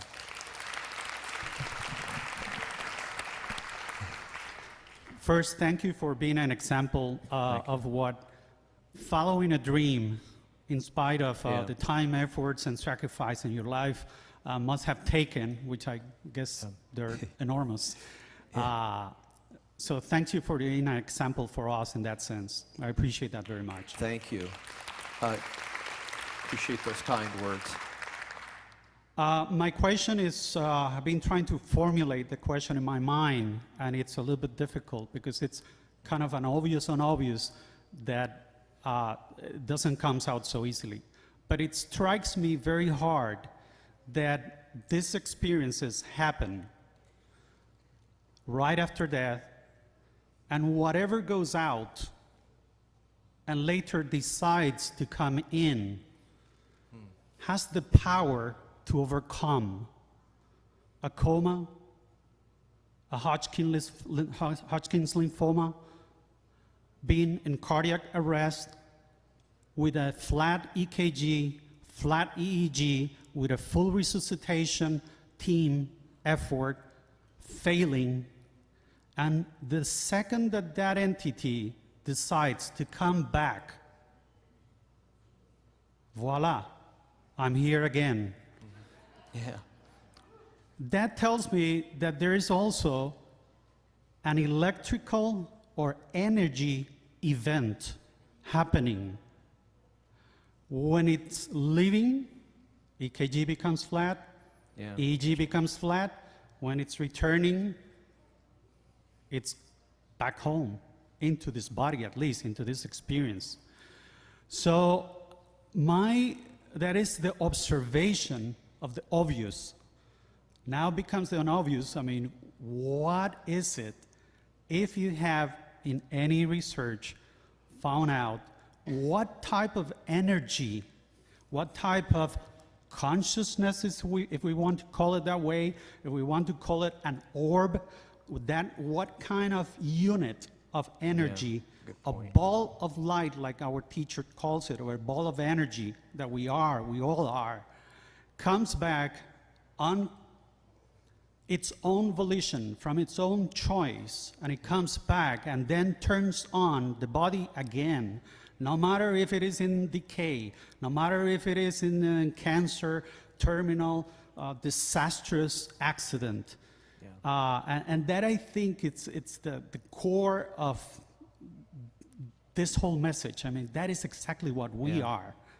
That's a real good point. Question, basically, if I understand this, and correct me if I don't have this just right, is there seems to be that, I called it consciousness apart from the body, but obviously the consciousness is something. Is it energy? What kind of energy? What is it that's really separating? That is an incredibly good question. And all we can do is be observational at this point in time. It's consciousness, it's complete awareness, it's who that individual is, their personality, their being that is apart from themselves. Obviously, there's something that, in a sense of energy, they often will describe themselves, especially in unearthly realms, as light, something that we associate with energy. I think my way of processing this is to a first approximation. It's some type of energy, but my hunch is that it's energy that we can't even begin to understand, that it's going to take a lot of advances in physics before we can even begin to understand that part of us that separates and becomes something else, because it's something incredibly sophisticated. It's speaking globally about my NDE research. It's sort of like the more I learned about this, I kind of realized the less we all knew for exactly this reason. I mean, there's just, just when you start to begin to have some observations and understand things, it raises many more questions, and that's a good example. I think it's going to be well down the path of physics and learning much more about the universe we live in before we have a firm idea about what it is. But it'll be an exciting journey of learning and discovery as we go down that path. Thanks. Thank you for the answer. And it is for me comforting to know that somewhere inside me lies such a power. Excellent. In all of us. And I think your point's well taken. That's a very good point. We're so much more than our physical body. We're vastly beyond what you see when you look in a mirror, and that's exciting. Yes. Well, thank you for coming. Some of the people have already asked parts of the questions that I would have had for you. Our teacher has always grounded his teachings to us in science, whether it was quantum physics, biology, genetics, epigenetics, or a lot about neurophysiology. So one of the things I was just thinking about in terms of a suggestion of research for the future would be if there were some candidates who had functional MRIs before their NDE, what was their functional MRI looking like at that time? And what would it look like after the NDE? And in particular, those who came back and had these extraordinary quote-unquote abilities, to see the future or to go out of body. That's a really good point. Functional MRIs, which the part of what was mentioned here, is the evolving technology where we can actually use MRIs, which stands for magnetic resonance imaging, in a way that we can actually see what parts of the brain are functioning and how intensively over periods of time by using MRI scanners in a very special way. I consider that to be an incredibly important research question. In other words, what's going to happen if we could get enough interest in near-death experiencers that we can get a group of volunteers, have functional MRIs and then repeat the functional MRI study to see how brain physiology is working after a near-death experience or perhaps any other, markedly transformative spiritual event.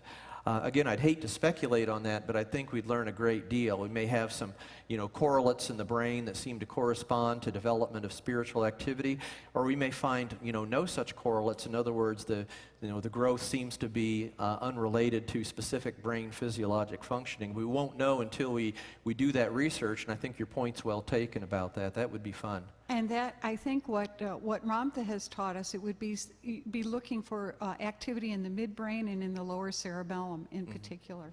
Yeah, that's fascinating. See, it's so interesting.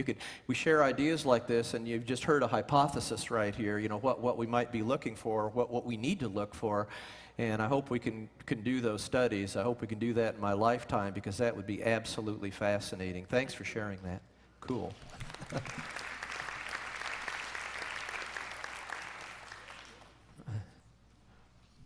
Thank you for being here. You're welcome. I'm going to share the death experience that I had, and it happened in 1962. And at that time, I was very young. I was trying very hard to be a Catholic, and I was also very sick and in extraordinary, excruciating pain. And I was at home recovering in bed, and I remember I was all involved in my pain and, just praying that it would go away. And all of a sudden, I had this hand. It was like I saw this hand reaching out toward me. And it was like I was drawn to the hand. And at the same time, there was this music or sound. And I will say it wasn't music like a symphony. It was this ethereal, extraordinary sound. And it had a continuum strand through that sound. And that sound felt like it was what was propelling me to this point upward, And I kept being drawn to this hand. And as I got there, I heard this voice, and the voice called my name. And it was a voice that I knew more than I knew any other voice ever. I knew it was more known to me than my parents, than any voice. And as I got there, there were all of these people, and they were welcoming me, and they all had their hands out like it was a reunion. And I was so, I was where I wanted to be. I was complete. It was like everything was complete, and I was so overwhelmed with this love and the sound and the light, I guess. And I was there for some time, and then I got this nudging that I needed to go back, and I did not want to go back. I was at a period in my life where my life wasn't turning out the way I wanted it to be, and I didn't see how it could be. And I was so happy where I was, I thought, I don't want to go back. No way. And I was given a choice. It wasn't that I had to do that. I was given a choice.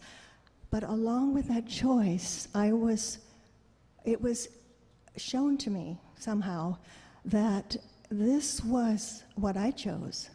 That I chose this life, this time, and it was only at this time that I could complete what I had chosen to come here to do.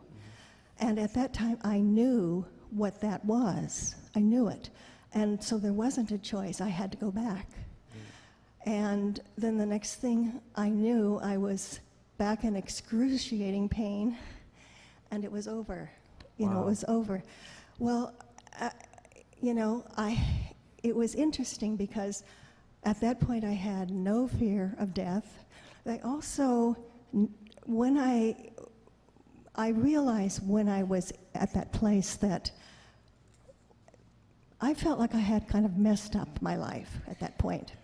And what was shown to me is that all is a learning, and that my concept of what I was and what at that point in my life was so nothing, that it was nothing, and that I was so aware that all of life is so precious, is so excruciatingly precious.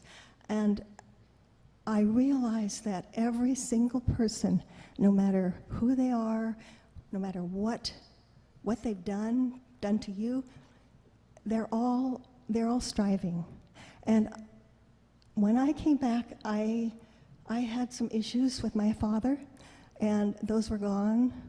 everything that I had, I felt this understanding for life. And that's when I think the Catholicism just sort of floated away. It wasn't, Okay. it wasn't part of my life anymore, because life was so much more. Yeah. What happened, though, is, as I said, I was very young, and I was, at that time, actually striving to be a Catholic, and I realized what I could see auras. And in my Catholic mind, an aura was a halo, and what I was seeing were the light around people, and it was often muddy. It wasn't beautiful and enlightened. It was often not beautiful. And I thought I was losing my mind. I saw it around animals. And I also had the sense of, I heard voices, and I thought truly I was losing my mind. And I wasn't hearing voices, I was hearing real voices. They were in other rooms. I had this oversensitiveness to things. I felt the pain in people. But underlying all of that, it was so out of the ordinary, and I had always been sort of out of the ordinary and had always tried to be a little more, normal. And I prayed and prayed and prayed that this would all go away. And pretty soon it did go away. The auras went away, the voices went away, and I forgot what my purpose was. But I've never forgotten that there was a reason why I was here, and I could only do it at this time. Wow. Thank you so much for sharing that very inspiring and dramatic experience. It takes a lot of courage to share experiences that are that powerful, and I commend everybody. Yeah. Hi, I'd like to first of all thank the school for bringing you here, and I'd also like to thank you for all of your patience with the inquiring minds lining up. Yeah. My question has actually been asked or broached by about half a dozen previous people, and I'm wondering if you might be able to expand on it a little bit more, maybe pulling it all together.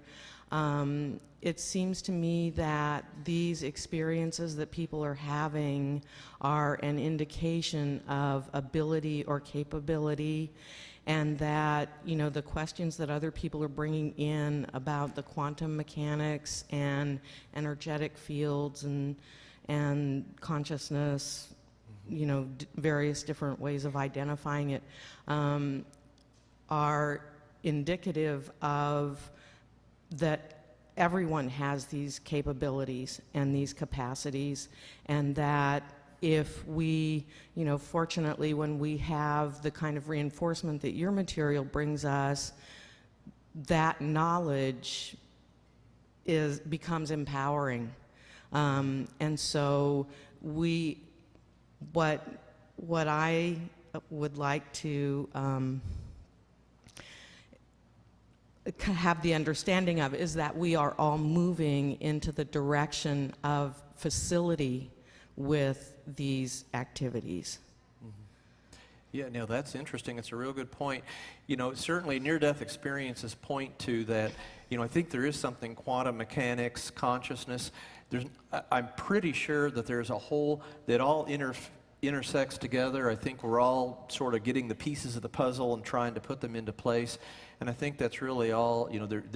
Eventually, as this research progresses, we're going to know more about what the puzzle looks like when we have more of the pieces in place. Do you have any more to contribute than what you have already? Any more what? Do you have any more that you can contribute along these lines than you have already? Is anyone working with... Oh, there's lots of researchers that are doing this. A lot of them are focusing on sort of like demographic studies, and that's sort of the traditional research. As far as doing this kind of in-depth spiritual content of near-death experiences, there's been a number of much smaller studies, but nobody's doing this on a large-scale event. What I'm hoping to do is, when I get my searchable database of near-death experience content. I'm hoping that we'll have other people that are interested in doing this kind of research and doing it meticulously and with a scholarly focus, and they'll have all the data they need right accessible from the website to do search, for example, prayer or God or music, and sort of have those kind of things where we can all learn from each other. But especially by the time you start looking into this myriad of other types of content of near-death experience, I'd be the first to admit I can't do this all alone. So hopefully other researchers, other people will have that interest, do careful research, and then certainly we'll do what we can to help share it with the world, and that's exciting. I hope we're in an accelerating phase of being able to find the truth about these experiences and help make sure we get the word out. So absolutely, thank you. Thank you. Yeah. Yeah. Yeah. Yeah, I'm about 20 pages short of completing your book, and one of the things that I really liked that you said earlier was as the scientist in you and keeping it very scientific, and you keep saying what is real is what is consistently observed. Mm-hmm. And we have one of the precepts of our school is not only making known the unknown, but consciousness and energy creates the nature of reality. Yeah. So in your observations and your radical questions, I would like for you to consider, like, can we do this without dying? Yeah, that's a real good question. Can we, use our consciousness and energy and create our own reality without dying? I think absolutely. I think every time, but we are using our consciousness in our everyday life when we make choices, when we learn, when we make the judgment calls, when we think about what we want to do, when we plan.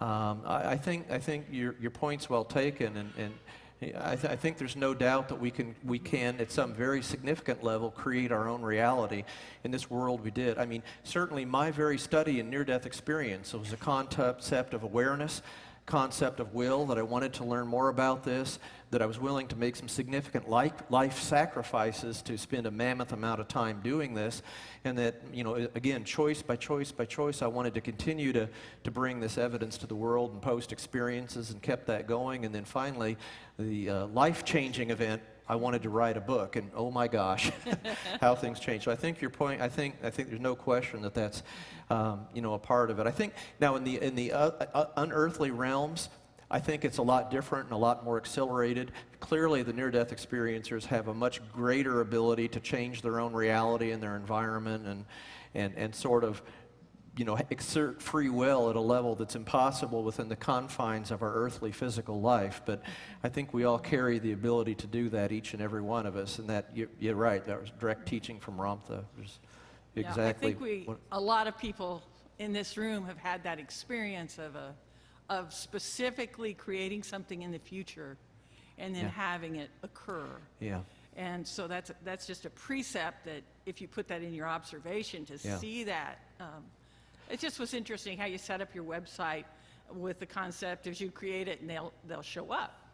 And it just seems like you're continuing to get an enormous number of credible surveys. Mm-hmm. In that realm about the surveys, one last point I'd like clarity on is the children's experiences and how they complete the survey. Because I, as a child, in fact, I've really kind of just stopped looking at it and just been present with my life right now. It appears I have enough to deal with that. Uh-huh. But it's the confusion as a child and as we grow up of the story of the story. How are you certain that children haven't had their story influenced? Like I was told a lot that you're just imagining that. Yeah. And like the other woman said, I wasn't Catholic, I was Lutheran. What's the diff? But it's like you're a little kid and you're trying to be a good Lutheran. Right. So how do you know the authenticity and the consistency of the children's what stories? about young children? And that's directly relevant. First of all, children, they'll typically share it many years later, typically when they're adults. And so first of all, for the children, this is something that stood the test of time. They remembered it. They had a lot of other life experiences, but this seemed to be their most significant, important life experience. And they ultimately came to know it as a near-death experience, and then took the time to share it. So, I think first of all, it's the children's awareness themselves as they grow on and become and often go into adulthood, that this really was a real experience based on the test of their own life's time.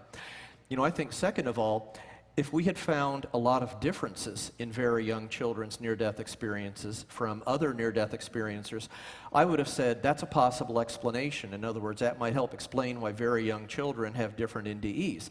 They, for whatever reason, they may forget, they may embellish it. There's something going on that makes their NDEs different from the NDEs of older children and adults. But that's not what I found. The content was identical. And so as a result of that, that makes me even more confident than ever that the experiences they're describing, with all 33 elements of the near-death experience being identical to all other near-death experiencers, these really are the near-death experiences. They haven't forgotten them. They haven't embellished them. They're describing exactly what they remember verbatim, even if it's decades later.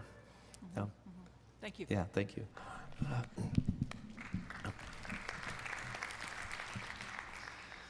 I know that one of the common themes of the skeptics is, well, if the EEG is flatline, there's no possible way they could have any conscious recollection, let alone conscious activity.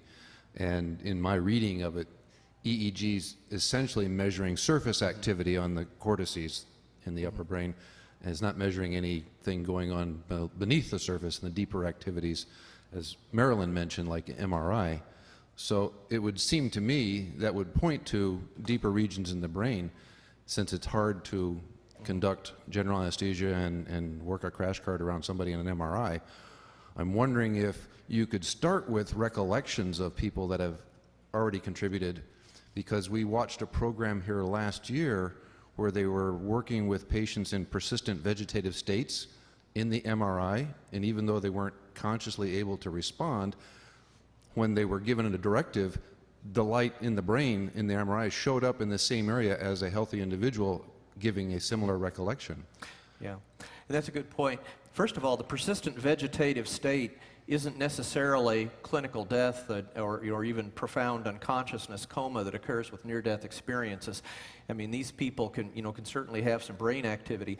I've heard certainly from several skeptics that wondered if the electroencephalogram that measures cortical, or cortex, if you will, the outer part of the brain, it certainly, with the sensitivity of the equipment, unless it's a specialized EEG, does not measure very deep brain activity. However, if you measure a group of people that with an electroencephalogram, yes, you may find a rare or very rare person that has some kind of memory. One, it's not going to be organized, it's not going to be consistent with the experiences of anybody else. Second of all, by the time you start, the deeper parts of the brain are like the brain stem and other things like that are devoted to keeping your heart beating, keeping your breathing going, but it's not, it doesn't really formulate detailed conscious experience. So I'm not too worried about that. Now, when skeptics say that you might have brainstem function that creates a conscious experience, I say, you're correct, skeptics. That comment is so dumb, skeptic, that is proof you're having brainstem activity instead of using the outer part of your brain and refuting NDEs. But that's mirth aside. The other line of evidence is and I think that you still have to wonder about that, but near-death experiences under general anesthesia, anesthesia goes all over the brain, and that's been very well studied. It creates, basically electrical dissociation. I mean, or uncoupling is the physiological term that's used to describe that, and that's cortex of the brain, that's brainstem, that's everything. And in fact, under typical general anesthesia, that's why you're hooked up to a ventilator. The brainstem is also shut down, the brainstem that results in spontaneous breathing. So under adequate anesthesia, like we did in my series, if you literally stopped breathing for the patient, the brainstem, as well as all other parts of the brain, is shut down, and the person would literally die and suffocate. So I think the EEG, you might be able to quibble a little bit, but not near-death experiences under general anesthesia. There is no physical brain function that could allow any conscious thought or even allow functioning of spontaneous respiration. We are more than our brain. Yeah, oh yeah, we're way more. Yeah, that single-handedly, that would prove that we're way more than our, exactly as you said, worth repeating, we're way, way more than our physical brain. And that's what I've been wrestling with the skeptics and some other materialists, as they're called, who believe that we can only be that which our physical brain functioning in is, that everyone's heard here today, blatantly that's not true. We blatantly are far more than our physical brain. We unequivocally, and the evidence is compelling, in my opinion, that there is a near-death experience that can occur in the absence of brain functioning. And again, I would, like for EEG measurements, if near-death experiences were fragments of memory, little bits and pieces, unsure, incoherent, partial, and they varied from near-death experiencer to near-death experiencer, I'd say, aha, maybe that's some vestigial cortical functioning or some other part of the brain, but not the highly detailed lucid experiences so consistent for near-death experiencers around the world. That's something way beyond physical brain, way beyond cortex going on. Excellent. Yeah, I finished your book, and there was one excerpt of NDE experiencer that described having, as part of their content, a visit to the halls of learning. Could you add a bit more to that particular component, because it is of interest here? Yeah, there's a number of near-death experiences that in the unearthly realms will describe visiting a library, as part of a building. We had one dramatic near-death experience that, and again, these are all, don't forget, we're interacting with basically an infinite realm, and so things could be sign of co-created to be of significance to the near-death experiencer. I think we had two now, where as part of that library, they were given sort of this round silver disc that would sort of seem to be a part of the library, and it was only years later CD-ROMs were invented. And so it doesn't necessarily have to be books, but this library of knowledge variably described seems to have, an overwhelming amount of it. And I think it's probably a metaphor to help them know that there is that body of knowledge. It really exists, and it's really available if you seek it out, if you ask to find it. And it's really there and available to all of us, just like a library. But we do have a number of these halls of knowledge. In fact, a lot of the near-death experiencers obviously have no idea that other people are having that type of experience, and you hear it described in some significantly consistent way over and over, which is kind of interesting. Again, it's just a good example of how many of these deep components of near-death experience that are just waiting to be discovered. What if we sat down with all of our hall of knowledge experiences and started studying? Well, that's one of the many things I'd love to do someday, and that would be interesting. So, yeah.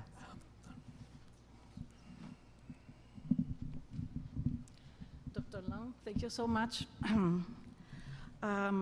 You mentioned before that you are specialized in oncology, but I was wondering whether you are aware of any records of, NDEs that happen to patients that have been operated and inherited an organ, so transplants. So we know what quantum entanglement is, so I imagine that there can hardly be a better quantum entanglement between those two beings, the donor and the one who received the organ. So I was wondering whether there are any records about such an experience, NDE, and whether we know that the people who get the organ often inherit like a craving that they never had before or something like that. So I was wondering, is there anything maybe if they meet somewhere that they get like a task or whatever, something that they didn't finish before, or I don't know, a special contact or... Okay. I'm having a little hard time understanding that, but I do, your point's well taken. As in transplant patients, there seems to be sort of a transplanted memory. In other words, the memories of the individual that were in the donor organ may be memories that the person who's the recipient of the organ may become aware of. And that's a fascinating area of study, and we'll start learning about how that works. I think you're asking, is there anything in near-death experience that sort of correlates with that or seems to be a part of that? Yeah, where there's maybe, let's say when the NDE happens, that the person that has inherited the organ maybe meets the donor, or... Do they... Since you go and you meet your relatives or whatever, I was thinking that maybe someone that has just inherited an organ could maybe meet the donor that already died, of course, and is on the other side, let's say. Okay, yeah. So That- whether there is any record on And that's that. an intriguing question. It's just a good example of no matter how many near-death experiences I have, we don't have a big enough database yet to address some of those other really interesting questions, about organs and donors. And, certainly people that have a near-death experience or some of the people that die, well, not near-death experience, but those that die irreversibly, what if they share some owners, don't share their organs, and what if people become the recipient of that organ has some sense of awareness of what the dying process was like and what those memories are. I don't have the evidence yet to address that, but that is a fascinating research topic and just a beautiful example of why we need to continue to be open-minded about research questions and pursue them. That's really interesting. I'll certainly keep looking for information that addresses that. I wouldn't be surprised, but that would be interesting. Okay, thank you. Yeah, thanks. Wow. These are some great questions. Hi, thank you for coming. My experience is that we are getting information all the time from everywhere, but we don't pay attention. 1978, the day before my husband was killed in an automobile accident, there were 3 friends that had dreams that someone was killed in an automobile accident. They heard the crash, they heard everything. They had no idea, and then when it happened, they all called me. Well, Wow. it was a few days before Christmas, and we had just cut a big Christmas tree, put it in our living room, and I didn't even have a chance to decorate it.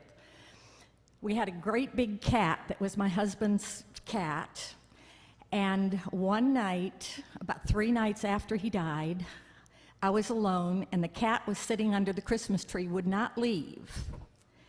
And all of a sudden, that cat went straight up in the air. And I knew that my husband's spirit was in that room. I couldn't see it. I walked around, and, honey, I know you must be here. The cat went wild. It ran down into our family room. And when I could finally pick it up, I sat on the sofa across from the TV set that was on.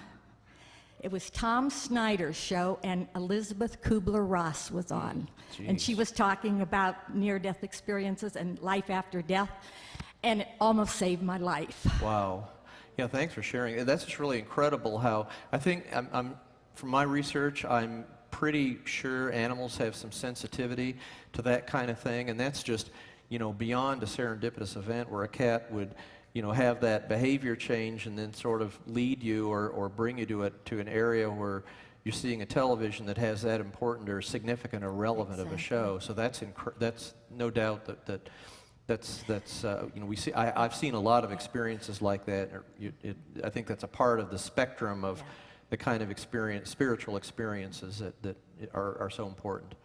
And then because of all of the questions and the beautiful answers, I had a thought a little while ago. That's why I wanted to come up here. You said in some of your near-death experiences, people go to the light and they see an amorphous image and they say, "Who are you?" And the image says back to them, "Who do you want me to be?" Is that correct? Yeah. Sometimes an unformed entity or voice will say, how would you like for me to appear to you? And they can literally specify any form that they want to appear. Yeah. Well, what I got out of that is that Ramtha says to us that we are the Lord gods of our being. Now, what if I had a near-death experience and the being I saw in the light was the perfected me, the God me, and I was so stunned, and that was such a beautiful example for me of how much I could love, how much I am love, that I wanted to come back and fulfill that in my life. Yeah. Well, we have near-death experiences, no question, where they become aware of, good point, lots of experiences people didn't realize how much they could learn, how much they could love, how much they could really live their life, live it out loud and live it fully, and they sort of have that sense or awareness or knowing in a variety of ways, not in God or with other parts of the experience of a near-death experience, and then when they come back, it's incredibly empowering, and they know that all of a sudden they thought they couldn't or denied their ability to live their life fully, and all of a sudden they come back and they say, I will. And these are the people that can have tremendous life changes after that, far more loving, compassionate, far more than they ever could have possibly been. Yeah, that's a good point. And because Ramtha says that we never know ourselves because we're red in the rainbow, so how could I know who my amorphous self is? But if I could allow just that I'm that great a being, what a trip worth trying again. Yeah, wow. Thank you. That's really neat.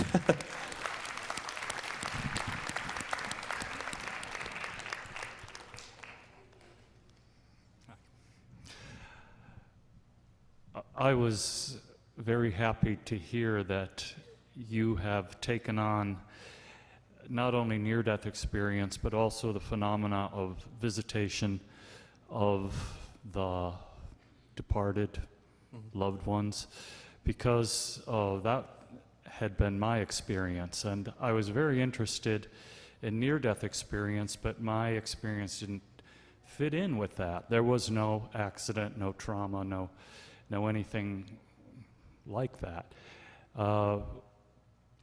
My grandmother passed away when I was 1.5 years old, and she was dying of leukemia, and she made this statement to my mother. She said, "You know how much I have loved you in my life.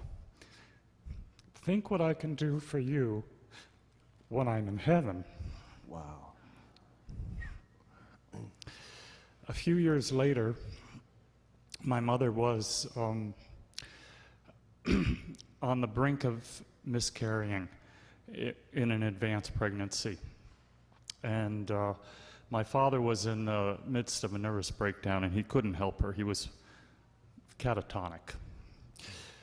And this was a crisis, but just before this occurred, my mother said that she was aware of a great upheaval in the elements, the primordial atmosphere, and that there was a crash, and my grandmother actually materialized. She had come through a bedroom window and knocked a whole series of things off of a shelf, and then appeared at my mother's bed and reached out to her.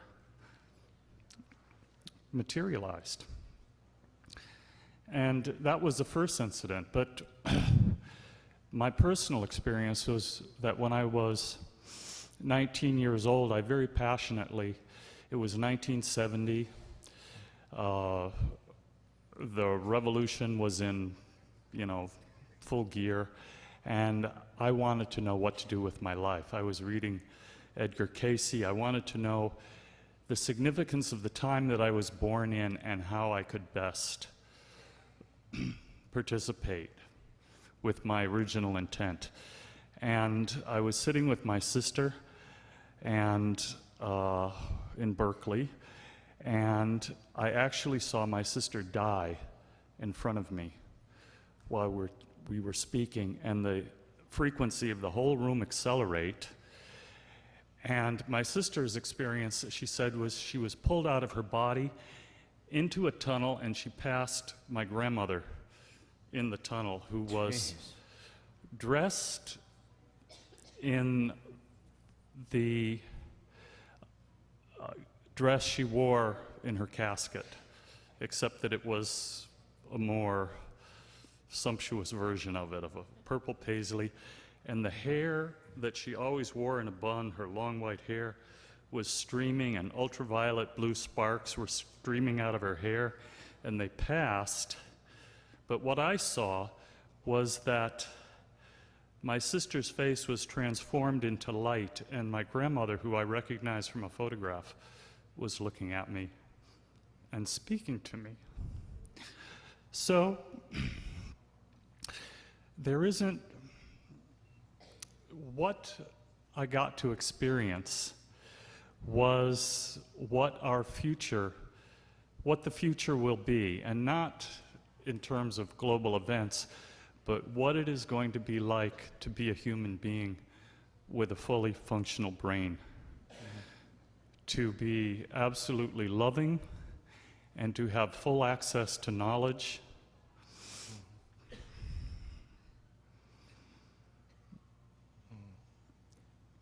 and be divine in this world. So I feel very blessed that I had that experience, but I have never had really any kind of I have shared it with people, but I've never spoken of it publicly.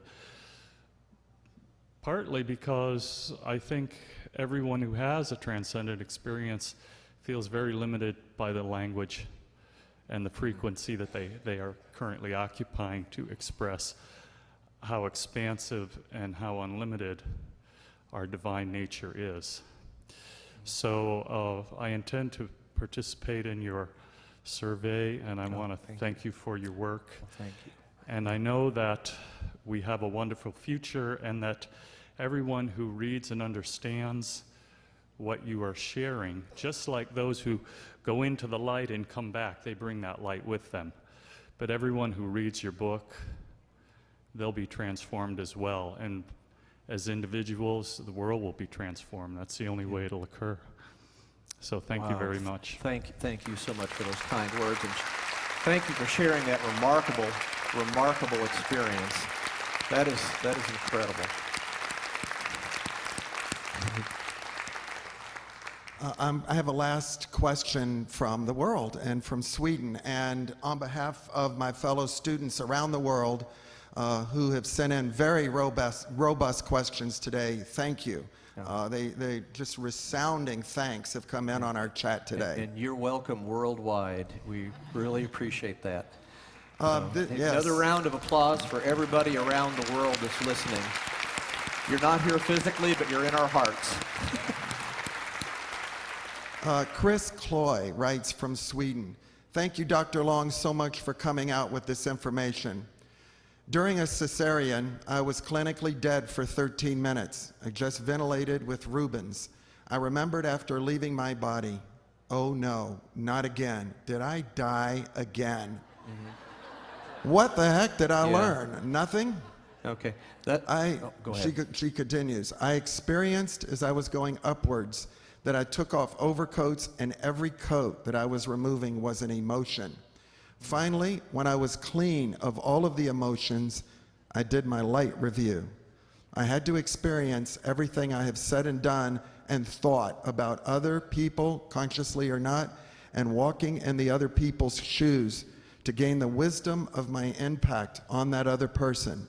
That is the lesson, to really understand what impact all of your meetings, all of your thoughts and doings are on the other side. And you say no one is judging you, only yourself.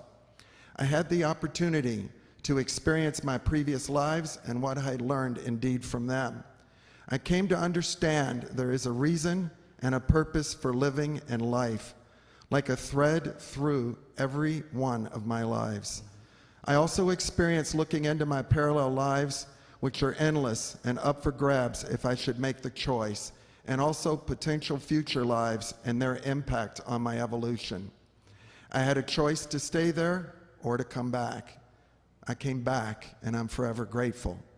I work as a nurse's aide with people with dementia and have had the opportunity to tell my story on people's deathbeds, friends, and sometimes I do communicate with dead people, and I have this validated with the people I talk to. Dr. Long, I just wanted to share with you my story and tell you I bless you and thank you. Signed, Chris from Sweden. Chris, round of applause. Fantastic. Yeah. Wow. Amazing panoramic life review. It just vivid in words, the concept I talked earlier about panoramic life review, being aware, knowing what other people you interacted with throughout all your life, and even the panoramic life review, being aware of prior lives. This really happens, and this is I've got a lot of what's real is consistently observed, and we've got a lot of other near-death experiences, many others that describe this too. This really happens, and that's just a never source of inspiration for me to hear about this. So thanks for sharing, Chris. On behalf of Jay-Z Knight and the students of Ramtha School of Enlightenment, I'd like to say thank you. We appreciate your work. We appreciate you. Thank you. And for coming. Well, thank you very much. Been tremendously. Thank you all. Thank you. Thank you very much. No, that was wonderful. Okay. Thank you all. Gee.